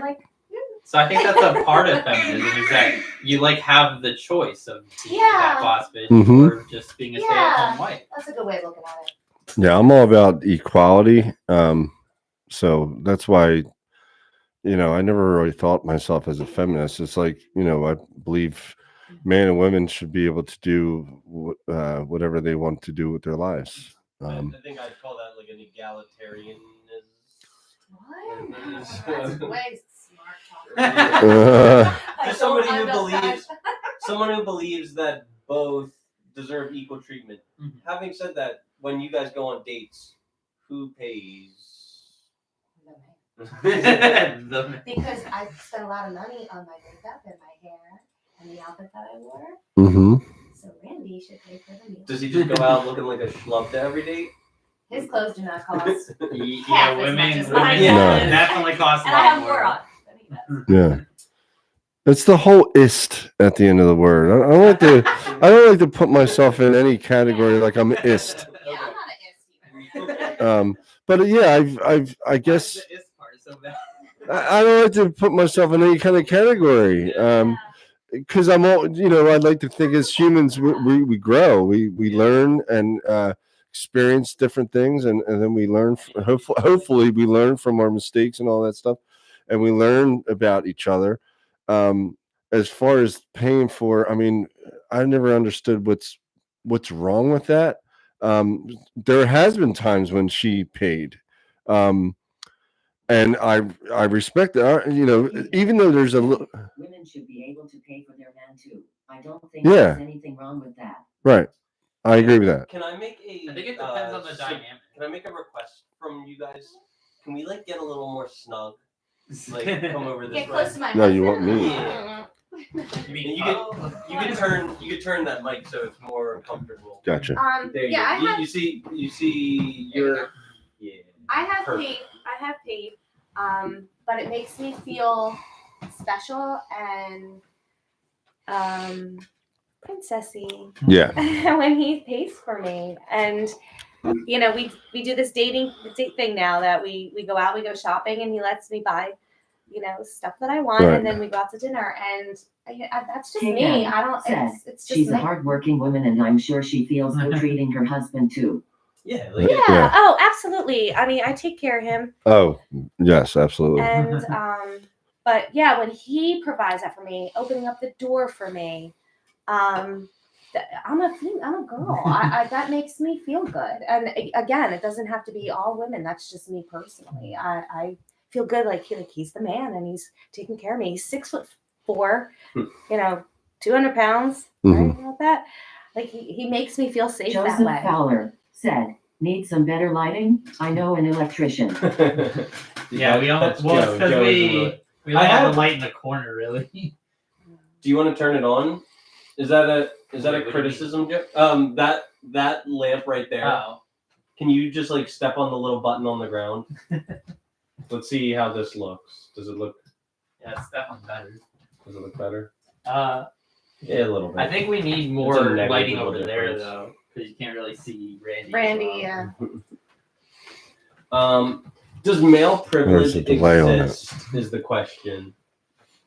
Does male privilege exist? Oh man, this crummy topic. Well, why don't we talk about that question that we were asked by your niece? Because I like this. I'm gonna switch it around. What was Okay, it? with her taking over. Do women have higher beauty standards than men? And So like the we beauty disagree on standard this answer. on women is and higher. I'm a woman, and I say absolutely. And women can chime in if they want. Absolutely, women have higher beauty standards than men. Now, I would like to hear what my husband has to say. Yeah, so our argument was based off of so I can miss the mark a lot. It was I thought she was talking about in like with commercials and stuff like that, advertisements and stuff. That's what I thought we were talking about. So with this is, I don't want to be controversial. So it's like, as a man, I see what a man should look like on advertisements, clothing, all that stuff. Obviously, it's the same thing with women. And I thought the question was more about, is it more towards women than men? I was like, well, I don't see that. I think it's kind of equal on both sides. I feel pressured to look like a certain way, to have a certain kind of job, have certain kind of clothes. But job is not beauty standard. I think that's fair, but there's Well, it's all about looks. There's also a lot more like women models out there than male models. So I wouldn't know that. Well, I think it's advertised more. Like you'll see generally more attractive women in media, like advertisements, than you will men. There are more beauty products for women than men. That too. And why is that? So what's I think it is because of the sexual marketplace, which is like the transacting of men and women in dating. Now, a man's currency is a bunch of things, his competence, his ability to change a tire, his ability to fend off an attacker, how well he can provide and protect a woman, put her in a nice home, his car, how much money he has in his account, what does he have style, how does he dress. A woman's currency, like to get back to this, like when we were talking about the Calvin Johnson, like women are kind of pigeonholed into their number one currency on the sexual marketplace being beauty. Mhm. So yes, I do think that women have a higher standard to have beauty. Very good I answer. I agree with that. And I want to just add, it's interesting. We've gotten rid of we have no cable. We don't watch TV at all. If we'll watch something together, it's usually Netflix or something. So we don't see like commercials anymore. Mm-hmm. My phone, because it knows who I am, and driving through, you see like billboards and stuff. I feel like you'll see more women generally. I see. I don't notice it. I mean, I'm not looking for it. I don't like billboards anyway because it's like I need to really focus. I can't multitask. My wife can multitask. I can't do Actually, these that's- things, so I don't that's notice saying things. Women are like generally better at multitasking. Right. Yeah. So as far as advertisement, my phone sends me stuff that knows I like, and it's usually advertising, you know, Kate construction said, stuff. Social media has made men and women feel they need to look a certain way and it's unrealistic. We need to bring back more natural beauty in both genders and stop putting unrealistic pressure on ourselves. I agree with We're- that. Yeah, I agree with that. Except, like, I'll draw a line at like shaving. Like, I want a woman to shave, obviously, but the plastic surgery, not with it. You know, the extremely long fingernails and extremely long lashes and I got long fingernails. spray tans. Like I do that, and I have Botox. Okay. And once again, this is a topic. my Botox. This is a topic that's not new. It's been around for a long time, and we're starting to see a lot of progress with inclusion. With as far as advertisement, still needs to get better, but like I think we're on a good path. All right. A recent poll given to young men showed that Kate said, yes, women need to shave. We know you had a previous girlfriend who liked the armpit hair. LOL, just kidding. A recent poll given to young men showed when asked how many close friends they could call on, the most commonly responded quantity of close friends was 0. That's like pretty alarming, I think. How many? I don't think that's that new. I think that's been like discussed for like probably a decade or so now. If you were asked that question, how many friends do you think you would respond? Wait, so it was male friends or friends in general? I'm not sure. Let's just, for the sake of this, say male friends. How many male friends do I have that I feel like I can talk to? Or- Yeah, sure. Yeah, I'd probably say 0. Oh wow. Wow. Maybe like like 1, I guess. And that's not me. Yeah, it's not you. Oh.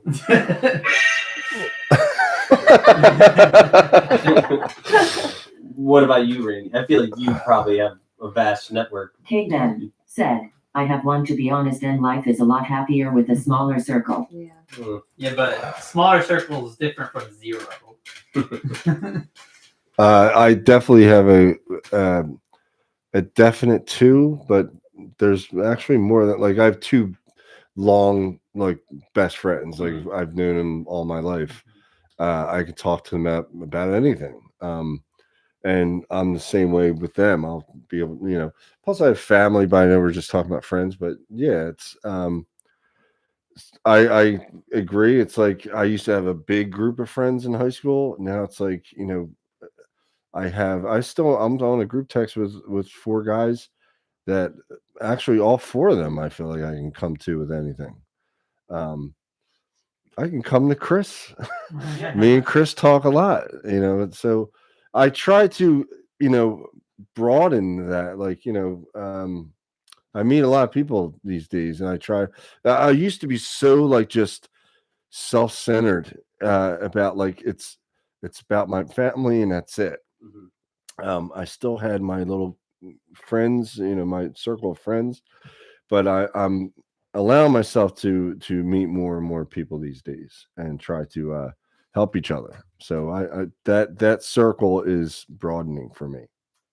Yeah, I mean, there's a movie called The Perks of Being a Wallflower, and I love that. I fucking think it's Are you gonna shit on it? yeah, I'm gonna Oh shit on my it. Like God. I've been a wallflower my whole life, and there are no perks to. Have you seen the movie? I haven't actually. Then you don't know what it's about because it's not just about being a wallflower. But does he stay a wallflower, it's a or does group he? No, he doesn't. Really. He like Well, develops into a person kind. with friends, right?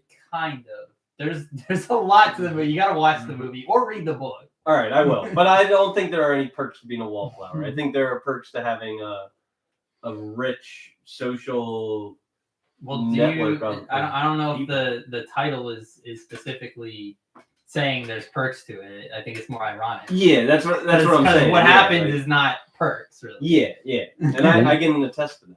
I've never seen a movie, but what is it? What is a wallflower?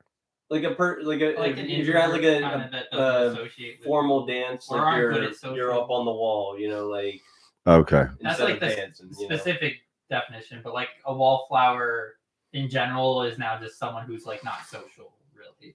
Yeah. Like it's not just in like a dance setting. That's kind of where the term comes from, though. Yeah, and that's I have anxieties with social, but it's like I don't want to stay there. You know what I mean? Yeah, So it takes yeah. some work. Yeah, like growth. I believe growth can't happen in contentment. Like you need to get outside of your comfort zone. Yeah. And to quote Kool and the Gang, how are you gonna do it when you really want to dance, get your back up off the wall or whatever it is? Yeah. Yeah. Like trying to quote him, but Yeah. Well, what would you say on that? Well, it's about men, Mhm. and so that statistic is really sad to me that men feel that way, and that's a new one for me. I didn't realize that. I mean, of course. So Well, this is gonna make you probably even more to sad. be Am fair, I gonna though, cry? I would say I have like a few female friends that I feel more comfortable Yeah. talking with. Mm. Like I have probably 3 female friends that I like to like open up with pretty Yeah. much about anything. That's good. So 1/3 of men are being phased out of the mating market and won't have offspring. Hmm. Men unalive Natural themselves more. Men experience homelessness more. Men are more likely to die on the job. Men are pursuing secondary education less and graduating with fewer degrees. 40-year-old men who are divorced are 8 times more likely to delete themselves. Hmm. 1/3 of paternity tests taken yield a result of paternity fraud. Are men struggling at this point in human history? This is all news to me. I've heard statistics. Yeah, like I think even with addiction, isn't that more common with men? I definitely heard that suicide is more common with men. But it's like still, it's hard for me to say like, look at this one group. I think there's a lot of Factors challenges. into it, too. Like, I'm just throwing this out there. When we're raised, a lot of times men are raised to not show their emotions as much, and I think that hinders all of that. Because talking and opening up to people, which goes back to that first statistic, is a catalyst for all of this. Like you have to have somebody that you can open up to. Everybody needs somebody. You can't just do it alone. I mean, some people can. It's very rare, but that's sad. Yeah, there's like specific studies on isolation in general, like it's like worse than smoking, they said, right? Like for example, in prisons where you have the what's it called, the box, like I forget what the solitary confinement. That is like very deteriorating to your mental state, which kind of can make it worse. I don't think that should be. It's kind of to separate them from like harming someone else, because that's why they have it.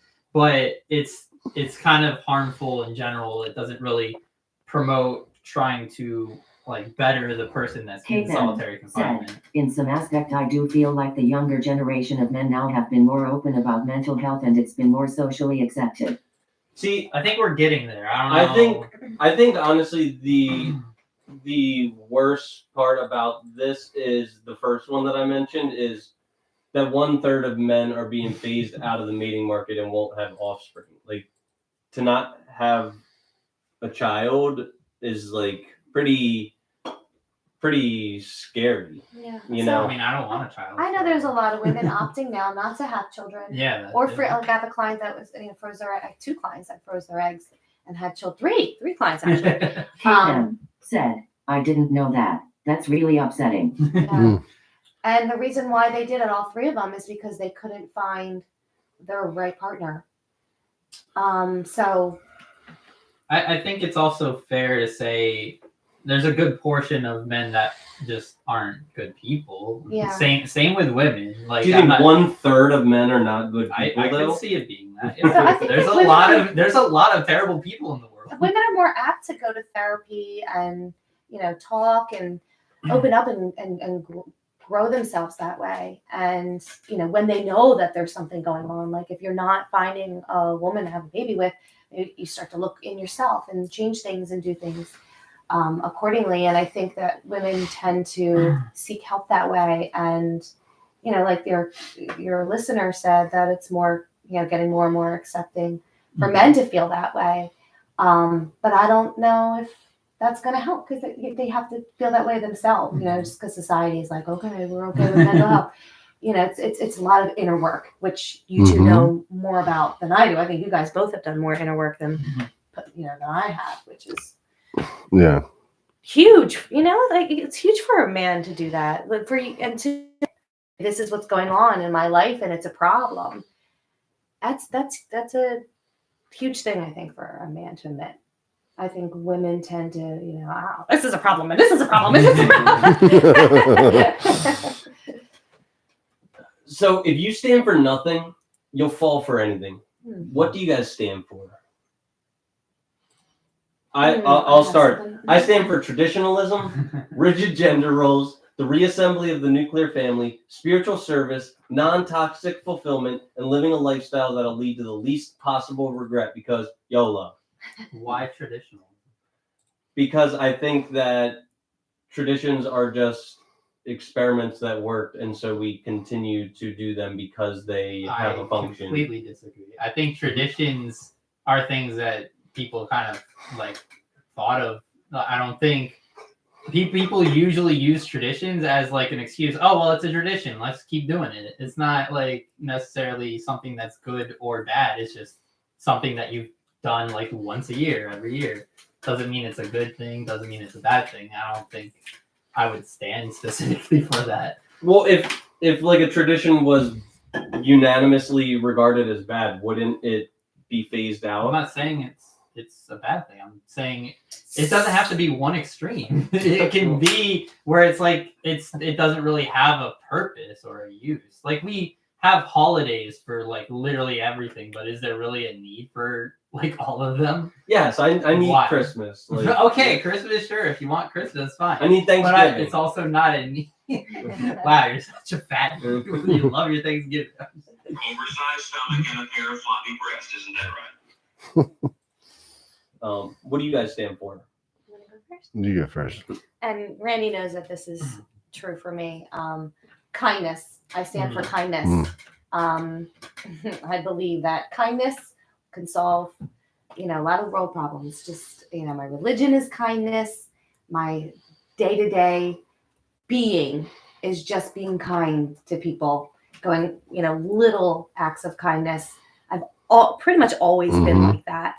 And I that's what I stand for. And I don't like mean people. I don't understand that, because I feel like it's more intelligent to be kind, because it helps everyone, helps yourself, helps others, makes the world smoother. And that's what I stand for. And that's what I fell in love with Kristi. It's the kindness. I also feel the same way. Kindness. Said, I agree with kindness. Yeah. Also empathy for me. Yeah. Principles of love, compassion, Kelly tolerance. Hewitt said, love the on-air sign. Thank you. Love, compassion, tolerance, acceptance, understanding, connection with other people. I wasn't Kelly Hewitt said, honesty. Honesty and truth, I think are very important. My one criticism of that is I think a lot of people say honesty, but they can't handle it. They want to be lied to with like a sprinkle of truth, instead of being told the truth with a sprinkle of kindness. Loyalty. And I'm not an only child on this world. You know what I mean? I think we're all connected, no matter where we are in the world. We all are humans, just trying to, survive and have a just a fulfilling life. We're all like trying to figure out what's the purpose. What are we doing? What is my purpose? Yeah, we're all doing our best. Yeah, Yeah. and connection sometimes can be hard. We're not going to just agree all the time. But it's like I try to just see, try to learn and try to have a new experience with somebody and learn from them and try to find some understanding. But it all stems from kindness. That's like the great word to start with. So stand for something. Trini, what do you stand for? I mean, kind of some of the stuff already said. Like helpfulness is one thing I try to be like helpful, kind, and honest. It's hard to be all three because if you're being honest, it's not always gonna sound kind. But I try to make it in a better way than just like like being brutally honest with someone. Mm-hmm. All right. So here's what I have described as like the American continental slave trade, and I think this system is like it's enslaving people to their job, and it's when you're 17 years old, you go to college, you fund the biggest source of GDP growth that we produce, which is debt. Get engaged and married, spend conservatively, and if these figures are like super wrong. I mean, also you guys got met. You guys did this 20 years ago, so Yeah. it was cheaper. But I say conservatively 3,000 on a ring. Does that sound about right? Yeah. 40,000 on a wedding. Does that sound like too much? I have no idea now. We spent. Yeah. Don't ask us that. Okay. Yeah. We didn't spend much on our I wedding. don't want to 500,000 on a house. Yeah. Mm-hmm. Become enslaved for a bare minimum of 30 years and tethered to your job as the only lifeline that gives you a prayer at paying off your lifetime of debt. Retire and die a few years after you're free because you didn't prioritize your mental and physical health. Yeah. Mm-hmm. And I read recently that if 15 years ago you bought your house for $500,000 and you sold it today for $2.5 million, you'd be like very thrilled. You would have 5x your money, but you actually would not have beat the S&P 500 if you put the same amount of money into that in like the stock market. Oh wow. Yeah, so on average, your money in the stock market doubles every 7 years. So Oh, good for us. yeah. Is university a scam?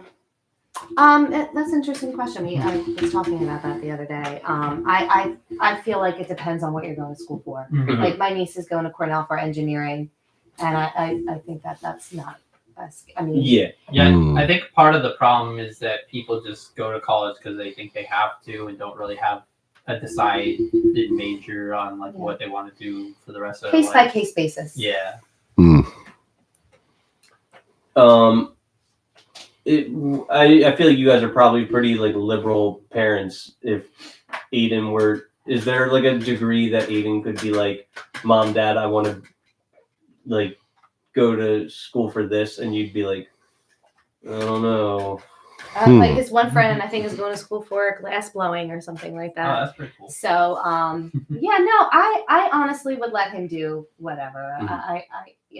I'm with my child. I want him to follow all his dreams and interests. He's only 19, so he has his whole life ahead of him, and he's going to make tons of mistakes. So, yeah, take glass blowing. Go for it. You have student loans for that afterwards. Sorry. So of course I'm going to, if I don't know, I'm going to, along with Kristi and Aiden, I would. All right, well, let's look it up. Let's see, like what kind of career. Do more research because Which I think a lot of I people jumped want. into so many things. You know what I mean? I think we all do. And in many ways there was guidance there, but I was when I was young, I just no, I know, and a lot of us grew up like that. But anyway, it's like it's his decision, but it's like, all right, do you know all the facts about it? It's like what kind of jobs are there? Can you definitely, is it a good market to get into, kind of a thing? So I went for I wanted to be in music. That's what but it was like not just music. I wanted to be a rock star. Like I had that. I did have a talent. I played music. I was able to write music. Going through that, I know how hard it is. So it's like my son is kind of like, he's a drummer. He wants to be in music. So of course I'm going to tell him about, art, what I did wrong. Going to school for music. Well, what's the end result? Let's look, what I mean? It's like, let's find out what the best, I think, now he's going for school for animation, and music can intertwine with that, what I mean?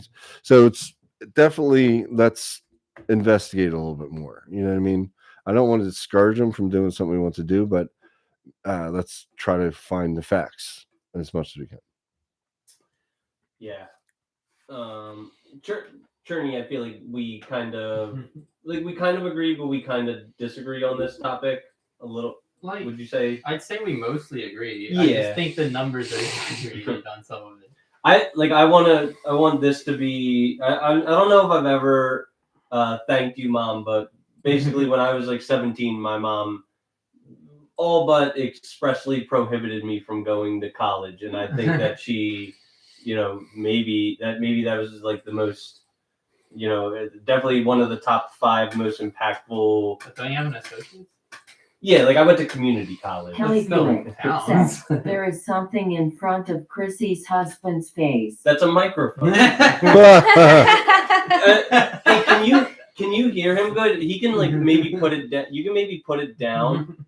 That's Mom. That's Randy, and you maybe put it down. Okay. Mom, this is Randy. He's my my AA sponsor. Yeah. How much do you guys think you ought to spend on an engagement ring? That depends on how Kelly much. Buick said, drop it down. Wait, hold up. I got a soundbite for this. Sorry. Oh, shit. Stop. Kelly Buick said, hi Randy, sorry to interrupt.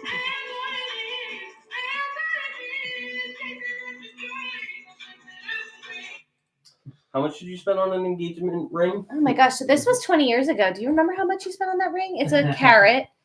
I'm very simple when it comes to jewelry, and I don't even wear my engagement ring because I work with a lot of chemicals. So I don't, unless we go somewhere fancy. I don't.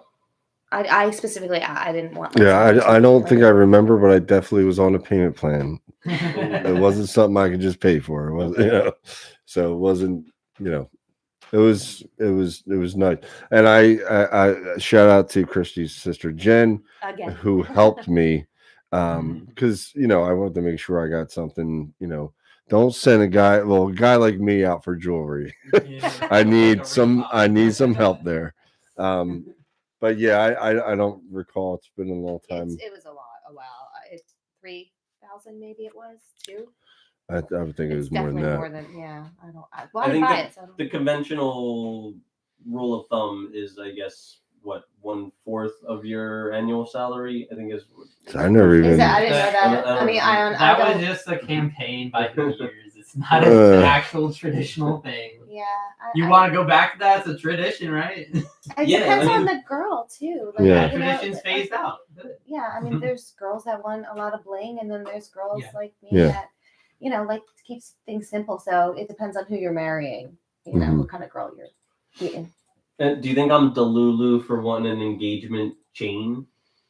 No, No, like I if should. that's like, what you want. I should go off, right? That's what Go you off, should get, an yeah. engagement chain I want like a cross. like that, like this one, like this cross. Yeah, but I wanted like You want it solid bling gold. down. No diamonds. Gotcha. But like pure Big gold, 24 okay. karat What's your gold. birthstone? Big Cuban links, like What's your birthstone?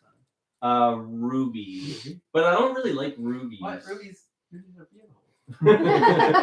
I like amethyst. Mine's actually a diamond, so mine would be expensive. What? That's a birthstone? A diamond? Yeah, April. What? the That's bullshit. I didn't know that whole- Mine's an opal for the whole October. Do you know point- yours? What color is opal? opal is like a clear milky with like Mhm. almost like a galaxy of colors in it. Oh, It's sprinkled. okay. It's beautiful. Opals. I mean, they made birthstones for advertising as well, so that you buy those specific types. Yeah. I actually like topaz, especially orange topaz. 'Cause Or orange is my topaz is favorite. orange? Well, there's different colors of topaz, but I like orange because it's my favorite color. So There's a study that came out recently that there's an inverse correlation between the cost of a wedding and the duration of a marriage. Interesting. So what was the statistic? that you read? They just noticed, they like asked couples how much they spent on their wedding, and then they like track that data, I guess. So was it the more they spend, the least likely that they're going to end up in a In a longer yeah, term? exactly, yeah. Okay, well, Wow. Randy and I spent hardly anything on our wedding because we got married at some place that he used to work at and that he had friends. And what do you know? You guys have been married for 20 That's years. interesting. Still going strong. Yeah. So something to say there. Yeah, that's interesting. Do you guys know what a push present is? Yes. What do you think about this? Wow, it's like the do first you guys person talk I- about it at the No, You I say? didn't. I thought that, birthing my son and himself is the present enough that we Mhm. made together. So I never asked for a push present. I have It's a no present idea. that you get when you give it to a woman after she has your baby. A Oh, push present.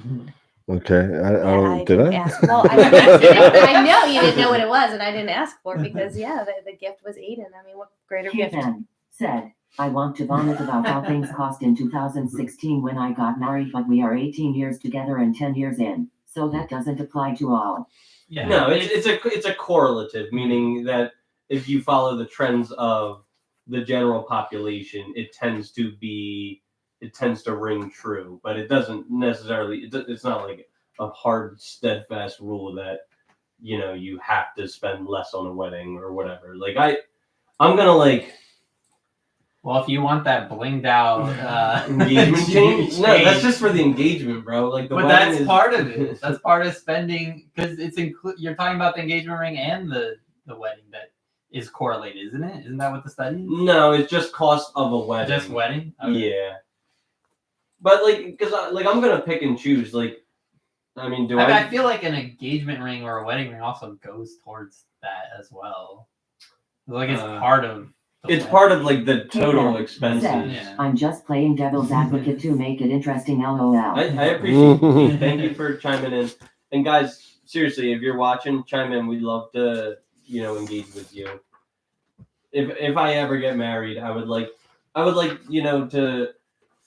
Do I need the florist and do I need like flower bouquets on every table? No. Like, do I need to? Let's go to the courthouse. Do I need to have like some nice fancy photo booth? I don't really care, but I do want the DJ to be like playing all night long. I you love know? that. Do you guys think that chivalry is alive and well? Again, it depends on the person. My husband is chivalrous, so it's alive in some people. Mhm. Okay. I have no thoughts on that. I think it's still alive too. I think it's kind. I don't have like numbers on who's chivalrous and who isn't, but like I feel like there's still a decent amount of people that are. I don't like maybe it's gone down a little. I don't know, but Kate I then still think it said, exists. I'll send you our DJ, you know he was fire. First, I need to like meet a special somebody, but Well, thank yeah. you, Kate. All right. Here's another hypothetical. Right? Here we go. You find true love, Mhm. and you guys already have. Sadly, you perish, and you make it to the afterlife, which is real. God's real. There's a real afterlife, and you're, like Puff Daddy, watching over your spouse every step they take, every move they make. You're watching them. How long after your death is it okay for your spouse to have coitus? Coitus? Sex. Oh. It's his word for sex. You want to answer that? How long can I? Kate then said, morbid OMG. I know, but and kind I of mean- weird, but I'll be watching you. I want him to be happy. So if he's happy, I'm happy in the afterlife watching him. I want him to be happy. I wouldn't want him to. It makes me sad thinking of him living without me. So if he has a little fling, after, I mean, it should be at least a couple years, but A couple of years. Okay. I kind of have a belief that I'm not going to be thinking that way. I'm not going to be like, looking down like, oh man, like I don't think it's going to be like, I mean, I have no clue, obviously, but one thing I do believe with which I think is an interesting conversation is because of my beliefs. It's Said, you guys are going to be riding around in Hoover rounds together, so let's not even think of this right now. I hope so. I think she meant like the like a motor scooter. Yeah, like a scooter for older people. Yeah. So I don't know if this is like thought about or discussed much with younger generation, but I grew up like, when you die, there's usually family plots, for instance, like my mom and dad, or my grandparents had a plot, right? So it's like when my grandfather died, my grandma never dated or nothing like that, but I always had that thought, like, well, I would imagine we'd be buried together, right? I'd imagine, like, if there is a heaven, we'd be rejoined in heaven. So what happens if a couple they get married, maybe it lasts 10, 15 years before someone unfortunately dies? They're still young. They may find someone, they marry, whatever. It's like I've always believed, or I was always taught to believe that marriage is a bond that lasts forever, right? Well, what happens when that person that you were you're now married, they pass away, you go 5-10 years, you meet somebody new and also find that love and get married. What happens after death? You go like, all right, well, it was great. It was a great time with you, but now I'm going to be buried. I never thought of that. I'm going to be buried with my original husband or wife because we're going to be joined in heaven together if you believe in heaven. So it's like I thought about that. I'm like, wow, what would happen there? You know what I mean? Me, I think like, well, no matter what, like if I said, I would still be buried with my husband now. BCD is the love of my life and or family, grandparents, right, etc. Right. That's kind of how I always thought. And like with Kristi, I'm like, I died before her. I want her to be happy, but when you die, you're with me now. I'll be waiting for you. Yeah, and Trini, you're of the belief like next day it's fine. You're dead. Like, Doesn't matter.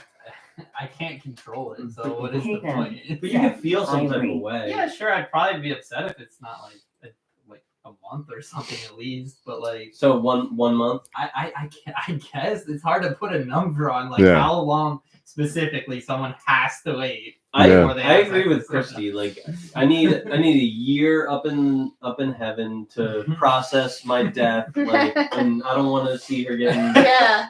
Give me a year. Process your death and don't look at it. I'm gonna watch her every step she takes. Like I'm watching over my loved ones from the. Then you're not processing your death. I'm a huge fan of Louis C.K. too, and not saying that start a debate because not everybody likes him, but anyway, like he has this concept like.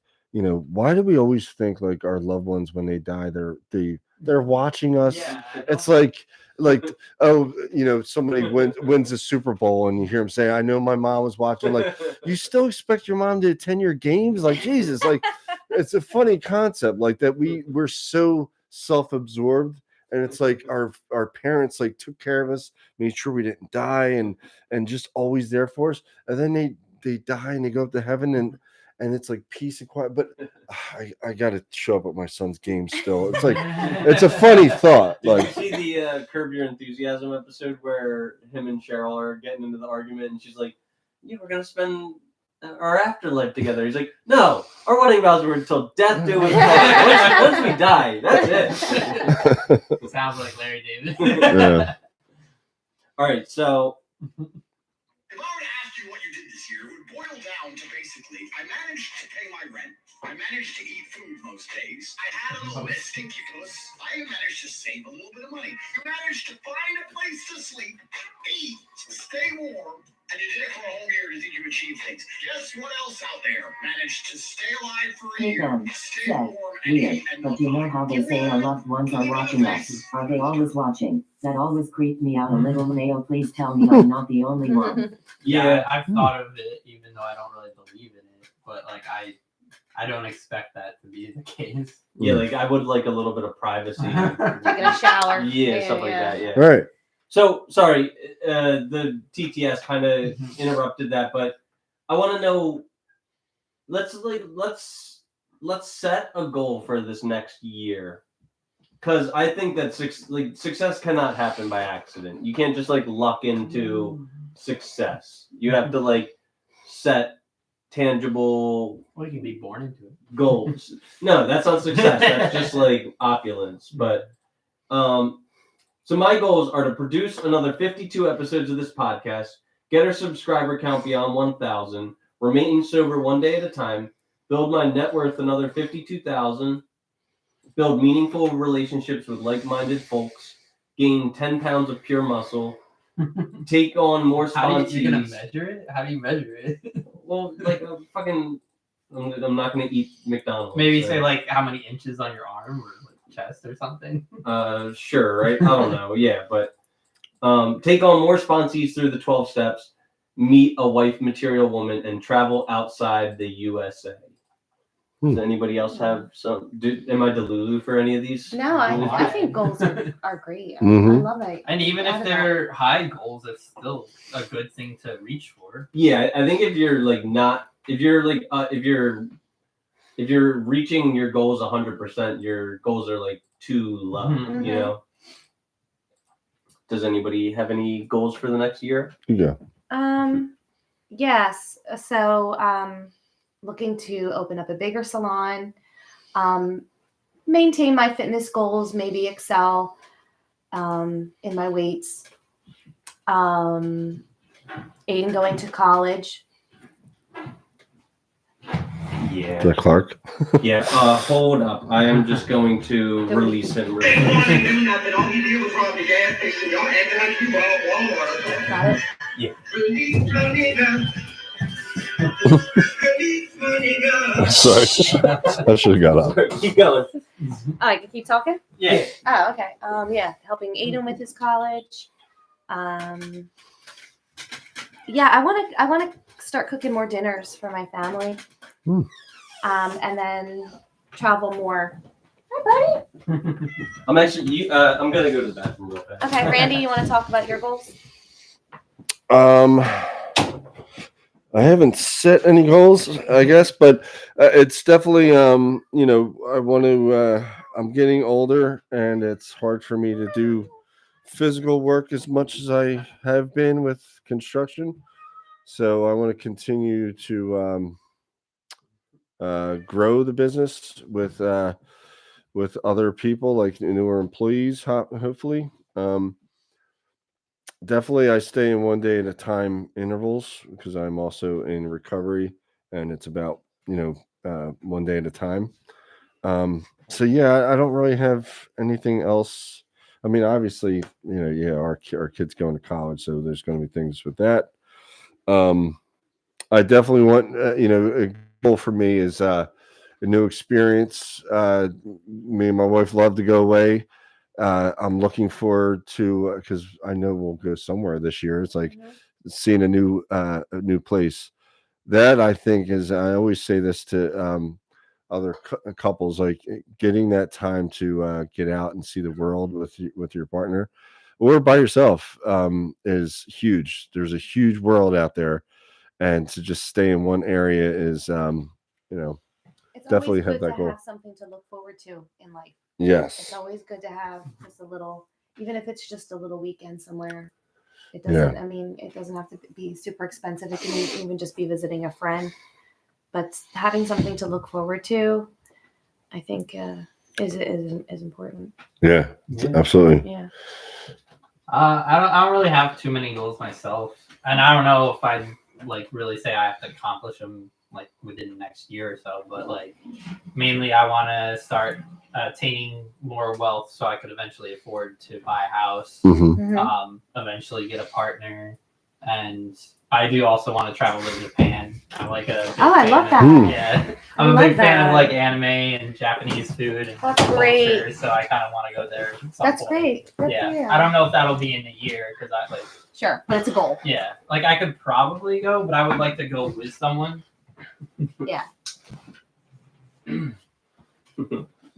Is there a place that you would love to go, but you know that it's like unsafe to go now, but it's like one of those places like, man, I would want to go there, but Like That's Israel or something. You Egypt. mean?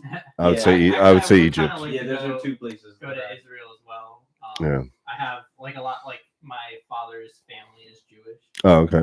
So actually, one of my cousin's husband is from Israel. Mm. So it would be kind of nice to see it at some point. Mm-hmm. Probably not right now. Yeah. But yeah. Oh shit! Sorry. Dang, am I talking too much over it? No, I didn't mean to do that. But yeah, like I'm not like too big on traveling the world. I don't really. I'm fine with going places and seeing new things. Mainly, I want to also like one of my bucket lists is travel to all 50 states. Mm-hmm.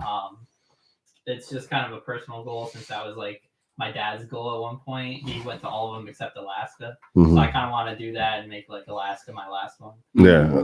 Yeah, I still haven't been on the West Coast. I was Really? born on the So West it's Coast. funny. Where were you you know. born in? California. I Los grew up Angeles. by coastal. Like my Yeah. dad lived in California, so I spent some time there. And Mhm. my mom is in Pennsylvania, so we were in Orange County. I just confirmed a trip in February to San Diego to visit my mom. Very Nice. You go to San Diego a lot, don't you?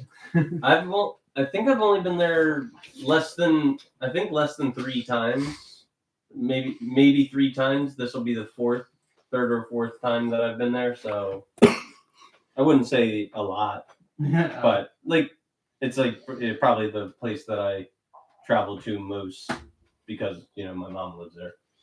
Yeah. So do you guys don't really follow the NFL, but do you still know who like Travis Kelce and Taylor Swift are? Oh, yeah. Like, My clients talk about yeah. No, I don't know. Who are they? Taylor Swift is a. I'm just kidding. Well, you definitely know who Taylor Swift is, but do you know who Travis We Kelce sound is? Yes, we sound yes. so out of touch. No, I definitely know who they are.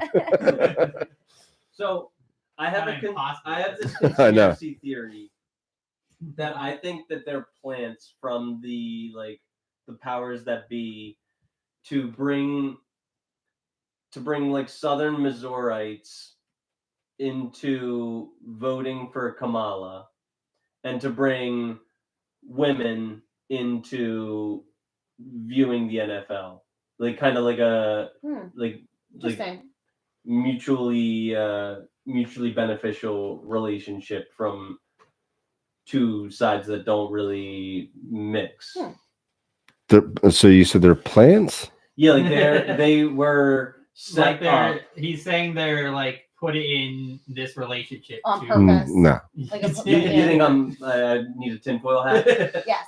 Okay, all right. That's fair. There's I think they're. there's couples. As long as I've been around, there's always couples that are in the spotlight. Most likely they won't stay there forever because there's going to be another couple that's going to. They're very popular right now. She's a pop star. Taylor and He's- her other boyfriends have been like really popular too. Like it hasn't just been like Yeah, and the Yeah. Kelseys are very likable guys. Obviously, I know more of his brother. He's a center for the Eagles, so and he's a very, very likable guy. I've seen him on TV, and I never met him kinda the personally. opposite. Is he? But he just seems like somebody, dude. I definitely hang out with that guy. So yeah, I don't think they're plants, Okay. and I wouldn't say that about you, Chris. He gets to hit that every night. She's a billionaire. Taylor Swift ain't no 2-nickel punk. Jeez. Who was that? That was the goat. That's who that was. What, Andrew? No. You call too many people goats. There's only one goat. You're gonna use the term goat. That it was just some guy on some like nightly news channel. saying You're his calling 2 him the cents. goat? Yeah, 'cause, like, he is. You don't even know him. You don't know Do his you, name. do you guys know what the goat means? Yeah, Greatest it's of greatest of all all time. time. Yeah. All right. You say some We're not random that douche old. Mo is the goat. You can't even name him. All right. So, Kristi, Yes. you are in a desolate forest, and you come across these 2 animals. Which would you feel safer coming across? Yeah. A random bear or a random man? Animals, huh? Does it say if it's a grizzly bear or if it's a It black could bear? be random. It could be a random guy of any race. It could be a random bear of any Random race. bear. Oh, bear. You take the bear. Yeah, because bear. Yeah, I've come across a bear, and Wow. I'm scared of men that I don't know. I referenced that earlier. You know, walking my German Shepherd. It is just embedded in a lot of women. I'm not saying all because I don't want to generalize, but a lot of women. When you're alone and you come across a man who's alone, you protect yourself. You automatically go into self-preservation mode because you don't know. Walk into your car. Every woman feels this way. Walk into your car from a grocery store or a mall. If it's late at night, you're on high alert. You don't have to always do that with a bear. Bear, unless a bear is protecting its cubs or there's something wrong with the bear or, you do something to the bear, they usually leave you alone. And it's embedded in us for a reason. There's a reason women feel that way, guys. There's a reason. Never go into the where is this? The woods or something? Yeah. Never go in the woods without something. Yeah. Have a weapon with you. Yeah.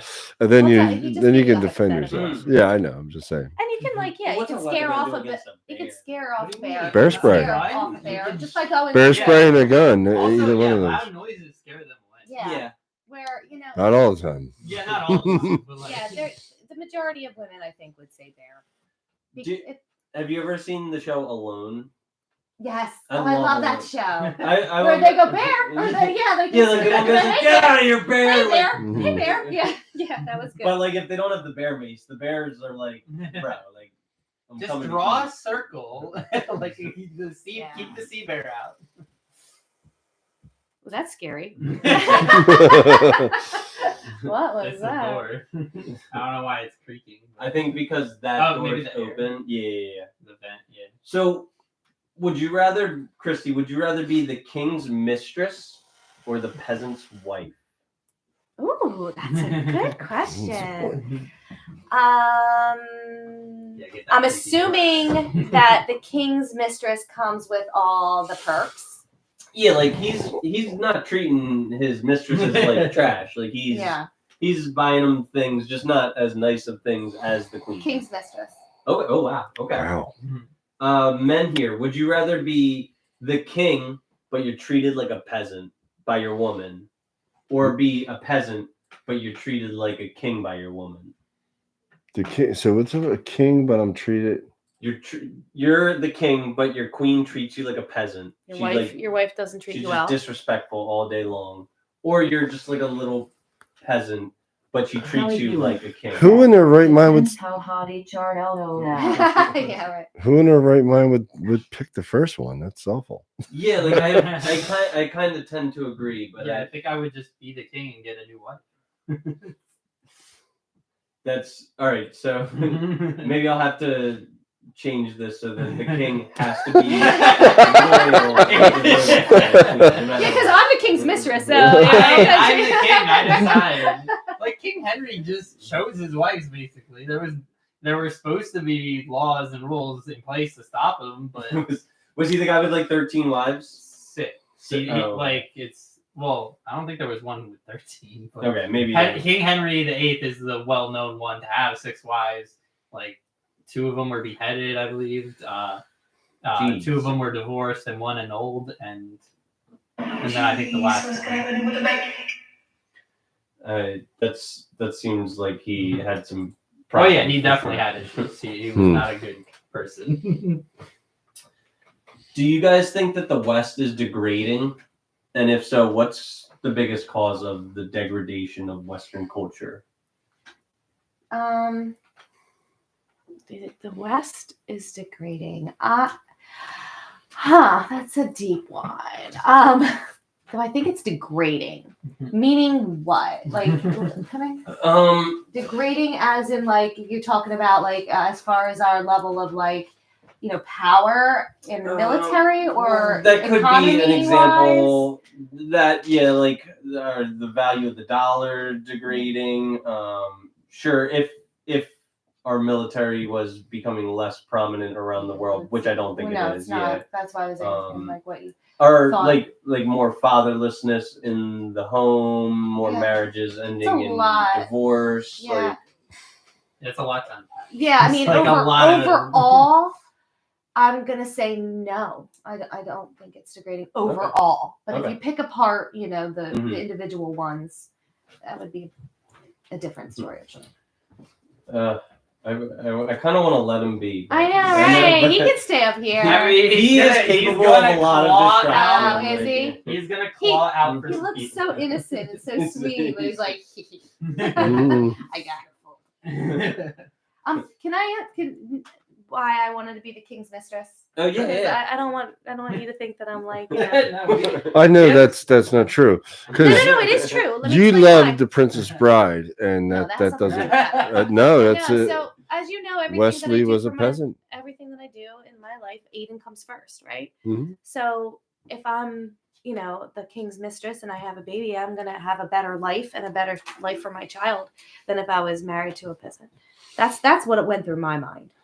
It had nothing to, definitely, the lifestyle, but that to me it was about survival because a peasant, the children die and all of that. So I just Being the king's mistress, you're always on guard for the queen to take you out. So me and the queen will be best friends. oh, okay, that is true. That is true. That is They would be. I'd be like, you take him tonight. I can't deal with it. I can't. I just can't. Your night. Oh man, it's your night. All right. I see. Remember when I asked you guys earlier if you would rather have like a spoon-fed a sugary sweet lie or get the truth? I choose the truth. Are you guys able to provide me with brutal honesty? Ooh, it depends on what. Like you're not going to offend me. Okay. Why? What do I need to do to get a girlfriend? Ooh, okay. I'm the perfect person to answer. Okay, all right. Good. I'm glad. I have a lot of 25 years being a hairstylist and having this conversation. Is my haircut good? Like, cause I just go to like the Great Clips. Like, I just get like the like $20 haircut. Do you want me to talk physically first, or do you want me to? Yes. Okay. Kelly Buick said, "Hi, Clark." Is this what you would be wearing to a date? No, like these glasses are like I have 20/20 vision. These are just blue light blockers. Okay. So you're a good-looking guy. Thank you. So I think that comes out, and you have a good personality. I think that comes off. Are you having a hard time in dating? Yeah, like a little bit. Okay. Yeah, like I feel like I don't go on. I go on like a date every 6 months to a year. Okay. What can you give me a little bit of information, like what you think happens in the situation? In what situation? In the dating situation, like you like a girl, like you like her, and clearly you don't have a girlfriend, so it doesn't work out. So what would be your assessment of why? Like what happened? That's a good question. I think I know. I think like I said, I'm a wallflower, so I don't think I'm confident. Like you don't come off like as confident. Yeah. And like so, what ends up happening is I tend to have that confidence with girls that I'm not attracted to. Yeah, exactly. I think that's pretty normal. But I would have to say you definitely have to work on that confidence and just being a little bit arrogant. Just be a little. definitely confidence women can smell that out if you have that or not. Women are going to come at me for this, but like I said, I know what I'm talking about. I know what I'm talking about. You cannot give too much to a woman at first. Okay. You have to play a little game like you are, maybe talking to other people, like kind of a little bit of that push and pull. Yeah. Because a woman likes, if a woman likes you, right? She wants you to chase her. A woman should be chased, but shouldn't be like stalked or over. I don't mean like that. Or over, over zealous. So, come off a little bit like, you're very, very into your own life and your own success. And she's just the cherry on top at first, right? And then like, as soon as you start to see that she's interested, definitely reciprocate that. Because if she senses that you're pulling back at all, that might scare her off if she likes you, right? It is a game, it's a game of push and pull, and it also depends on, the woman the type of women that you choose. But if I was a man, Buick said, women need a challenge. Facts. At what point does the push and pull end? And it's like, so when you know, when you know that she's into you, then you can give a little bit more. And then if she's giving you a little bit more, then you give a little bit more. The man should always lead, right? The man should always lead, but not in a desperate sense. It should be like, this is who I am. This is what I want. We're going out to dinner at 7:00. This is what you're wearing. I'm coming to pick you up. Especially if you want a woman who is more independent and that type of woman. Now, if you want a more submissive woman, if you want like a woman who's like, then you can be like, well, where do you want to go? I don't know. Where do you want to go? But you want that certain woman. You want a top tier woman. You'd be like, 7:00. I'm picking you up. This is where we're going. Dress nice. Demeter Jackson said, gays. What did you say? Demontre Jackson. So Who are you? Thanks, Demontre. Who are you? What did you say? Bias? Base. What's that mean? It means like based in facts. Is Gotcha. Okay, I'm not all. All right. So, do you think this is overkill if on this date I was like, "Hey, can we play a little game? I'm gonna order for you. I want to see if I can guess what would be a good thing for you to eat." Okay, so immediately can we play a little game? So don't even do that. Be like, I think you'd like okay, the ready? Caesar salad. Though. Right. Do you like seafood? No. Do you like steak? Yes. All right, I'm gonna order this steak for you. You could let her pick her drink. I'm gonna order this steak for you. I know it's a really good steak here. Like, but that's gonna attract a certain type of woman, right? That's gonna so I was different 20 years ago when Randy met me, but now let's just say, like, I like when Randy takes the lead. Like, we're going to this restaurant that I heard of. I'm gonna do this so it depends on the woman that you're that you want to attract. So I guess give me a little information of what type of woman you're looking to attract. I kind of agree with a lot of the stuff you said. Like, I want a submissive woman. I want her to be fit. I want her to be feminine. I want her to be shorter than me, younger than me. Not necessarily like. Why does age matter? Because women have a fertility window. Oh, okay. Yeah. Okay. So I want her to be well within her fertility window, so that way we can date for a long time. Okay. I'm not like racing against the clock to impregnate her, because I maybe want like a couple of kids, or I at least want the option to have all the time in the world to have as many kids as I want. Okay. Well, you never do you think that you give yourself too much of a box of who? Because if you met a woman that you really liked and she was older, she can always freeze her eggs, or you can look into the adoption. Not that that's what you want to do, but if you fell in love, which can men love like women love, but if you did fall in love, that's another question.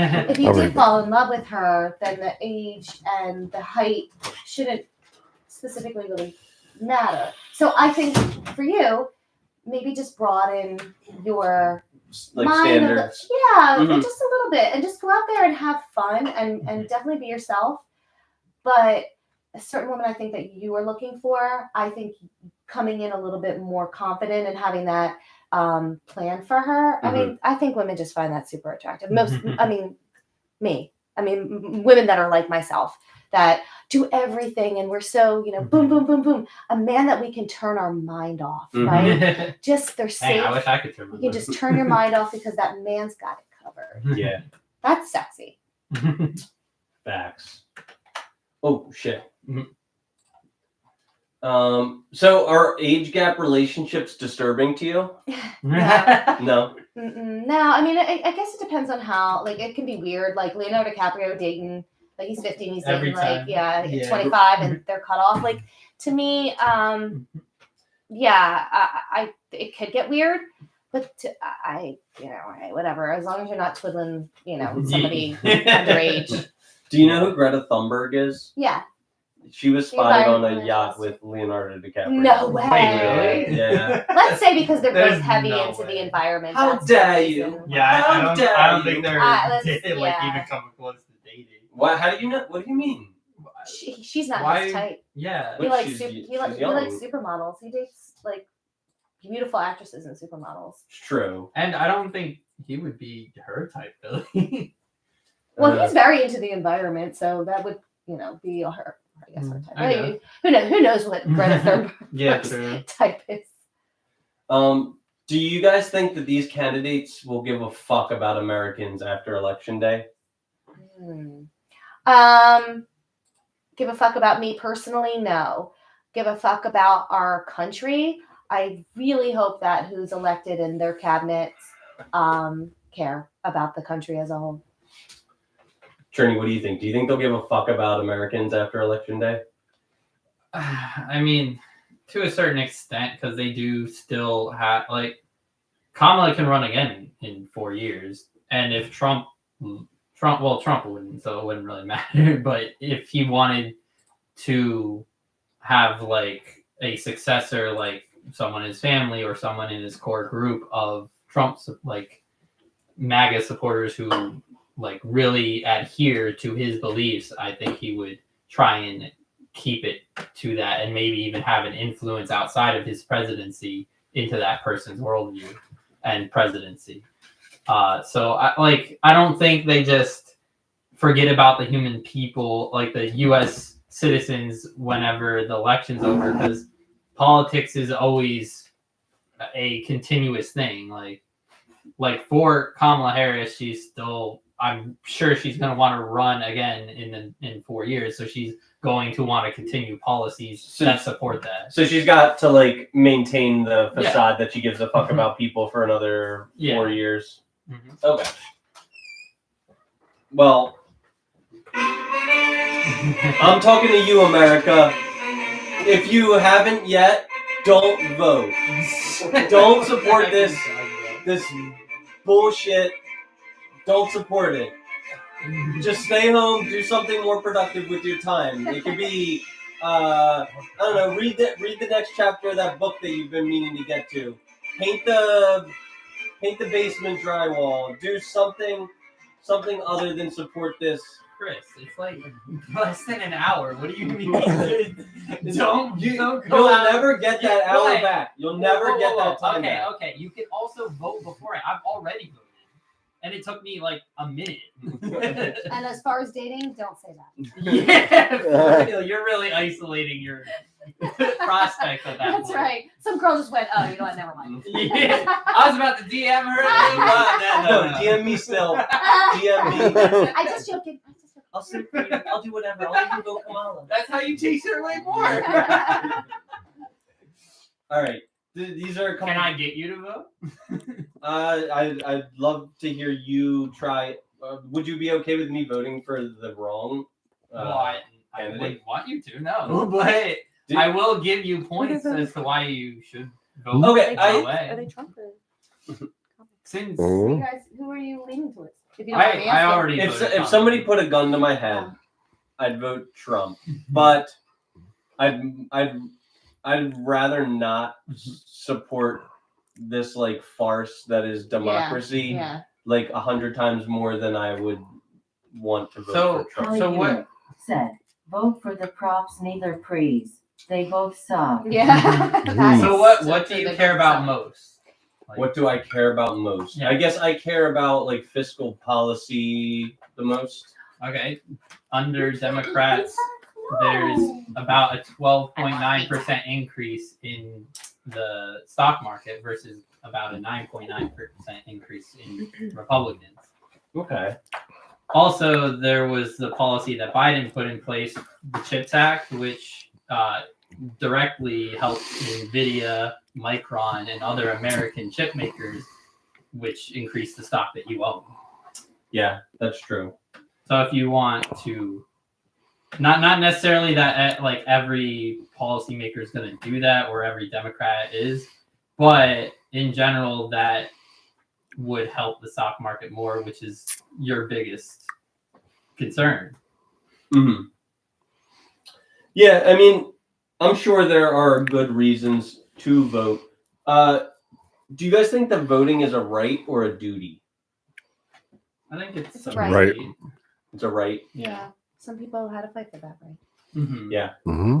Yeah, like they don't say you fought for the duty to vote. But like some people characterize it as their civic duty people, to vote. You know? and a lot of people say basically like you have to vote. Like I'm not telling you you have to vote. It is Yeah. your right. It is your choice. Sure. I think it's a good thing to make your concerns on like who you think would be a better lead for this country, or even in just what might even be more directly related to you is local elections than just the general election.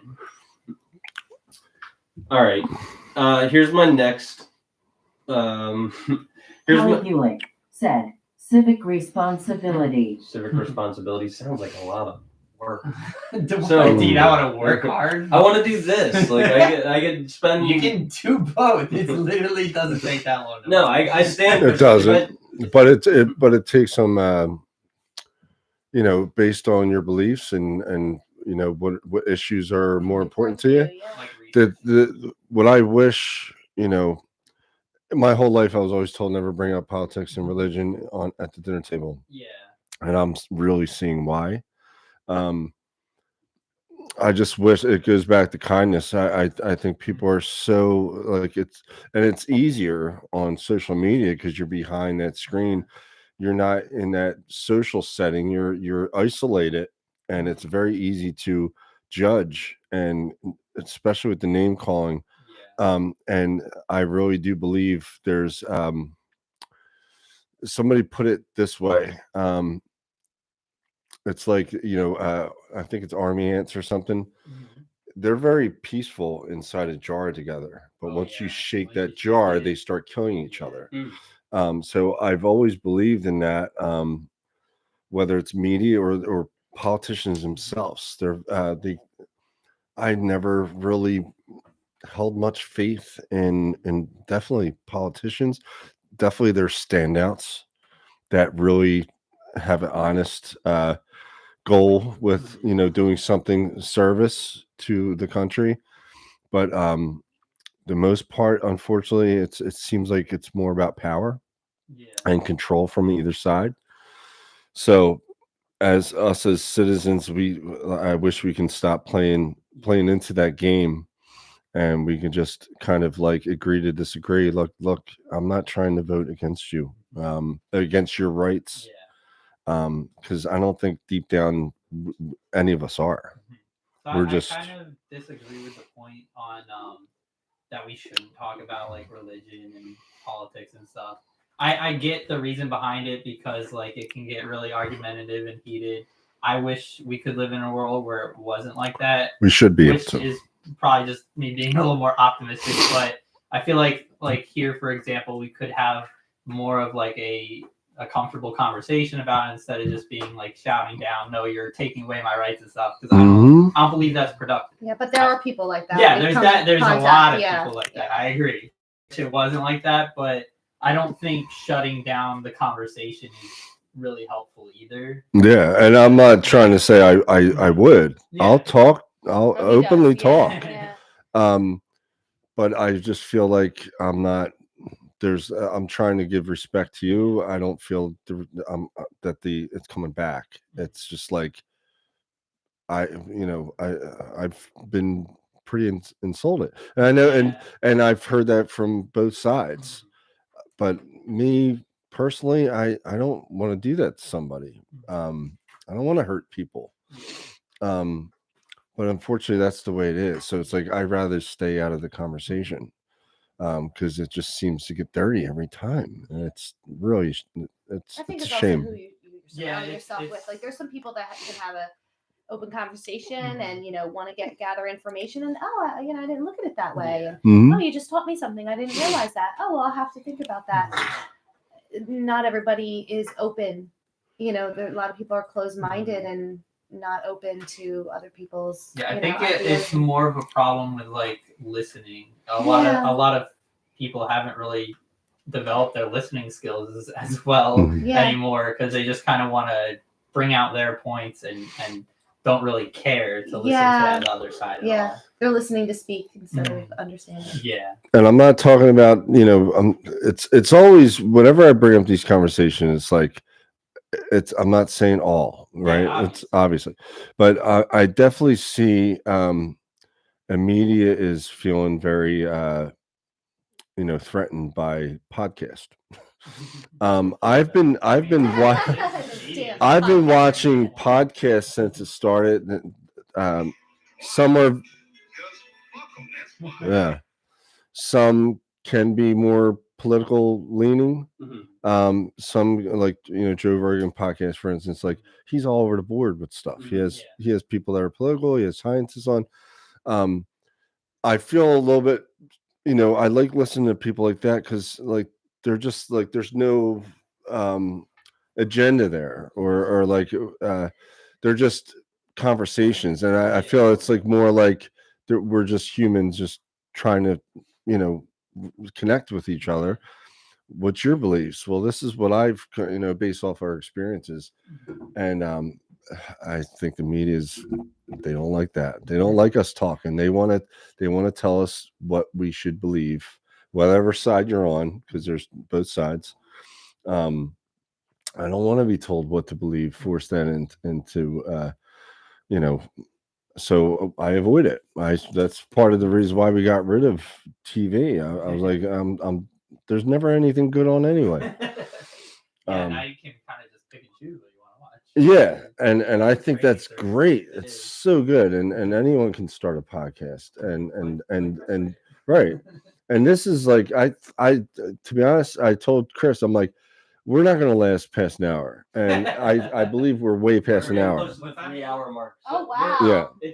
Yeah, so it goes very fast when you're talking. That was fun. I enjoyed myself. Time flies when you're having fun. And I just wanted to do this public service announcement. Guys, we have a Patreon, and our lowest paid tier is just $1 a month. For just $1 a month, you can support this podcast. I mean, we already have one subscriber, just one lonely subscriber, Peanut. And I mean, we put the money to good uses. These neons aren't cheap. The pizza's not cheap. The cannolis, the Coke, it comes all out of my pocket. And so please, if you've made it this far, if you would be so kind, please become a $1 Patreon subscriber. Maybe you could even become a $5 Patreon subscriber, and it'll come with massive benefits. We'll take care of you, and I really appreciate it. Sorry. So that's just food for thought, guys. Was that like the song for like the dogs and cats? Yeah, it's Sarah. Yeah. It's a good song. So, guys, can you get like let's share our gratitude? Can you share your gratitude with one person as like I'm sharing my gratitude with you, Chris. Thank you for having us on the podcast. It's nice to meet a friend of my husband's. You guys have, a lot going on, and I appreciate you supporting him. I know he supports you, but you support him as well. He talks about his How do you say it? Sponsor and Sponsor. Oh, he's a sponsee. sponsor. Okay. Yeah. Very fondly, and I appreciate you supporting him a lot. Well, thank you for coming in. And it really means a lot. Yeah, same thing. I'm thanks for having us on. Hopefully we'll get to come on again, because there's a lot of stuff that I think it's important to talk about. Yeah, And there's more that we didn't even talk about, really. yeah, right. Being And married to an alcoholic, that's a good topic. Oh shit! Yeah, I did want to discuss that. But Next time. You get Even Journey's- over the pineapple pizza. Either. Yeah. Definitely pineapple on the pizza. I say broccoli. Yeah. Oh, that's I like good broccoli, too. yeah. Broccoli, chicken, and Alfredo sauce. Ooh. Or a baked ziti. Journey, what's your gratitude? Well, I'm always grateful for our guests who were able to make it out. Not everyone can, and also our viewers who actually watch and stay dedicated to watching, or even if they're just like fly-by-night viewers, just see us here and there. Yeah, any support helps. Yeah. All right. So I think we're gonna wrap it up.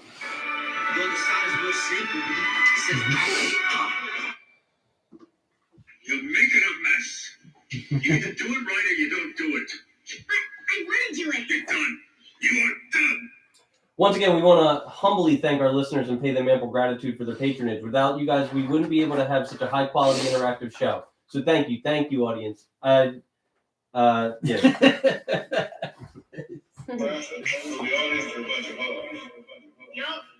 I'd like to take this time to remind all of our listeners that we're spreading like a virus. The Good Faith Podcast is now officially on YouTube Live with video, as well as archived there on Apple Podcasts, Pandora, Spotify, RSS.com, Amazon Music, Samsung Podcasts, Listen Notes, iHeartRadio, and Patreon. Fuck Deezer, fuck TuneIn. On Patreon, we're working to build additional value for the multiple tiers of donors with special content, guidance, super chat priority, and VIP in-person meetings, plus an exclusive members-only Discord that I'm nominating Journey to moderate. We do value your attention, so thank you for quieting your TikTok brain for the last 3 hours. This is a reminder, if you feel you got any value from our show, it takes basically zero extra work to like and subscribe, and it'll move us closer to our goal of having hundreds of subscribers, which will bump us up in the algorithm and expose us to more potential listeners. If you guys want to share us with more of your friends, we would be absolutely delighted to extend our outreach. The quickest way for us to broaden our exposure is for you listeners to each share us with one friend. We appreciate it from the bottom of our hearts. Turney, do you want to read this part? It's on, I think, your last or second to last page. Sorry, Clark's a little distracted. He's a podcast mascot. He's Clark. No, there's another one on the page before that, probably. Iriubiamu. That one, yeah. If you're interested in joining our Iriubiamu movement, feel free to retweet the hashtag. Also, stay cognizant to treat people with identical worldviews to your own with dignity and respect. Then, if somebody's opinion deviates from yours in any way, our movement advocates for treating them like absolute shit. Remember, a civil level of respect is only earned by people who mirror your beliefs. Hashtag Iriubiamu. I don't think Clark liked that. No. If you live in the greater shut up. Clark's like, give me pizza. If you live in the greater Philadelphia area, want to guest star on our show, want to go on a date with anybody on the show, or have a sincere desire to move in with us, we're down a roommate and desperately need one. Please reach out to us in an Instagram DM at Christopher Bulick. That's also my Venmo. All proceeds that the show generates will go towards rent, food, electricity, new computer equipment to improve the general show quality and Clark's medical expenses. As he shows us somehow. That way, 500 years later, it'll be worth billions. Billions. Oh, I like money. To all of our faithful audience,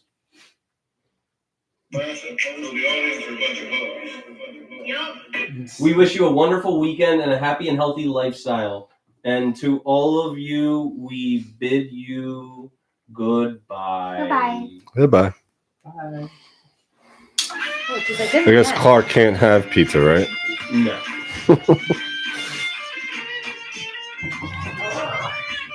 I'm sweating. This way. I'm very sweaty.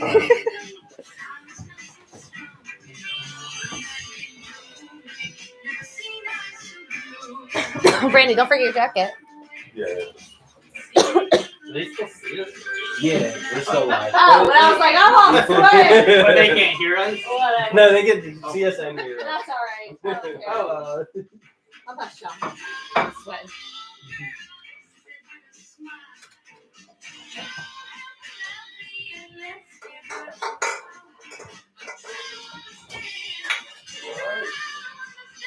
I hope we did okay. you guys are great. Okay. Yeah, I like this.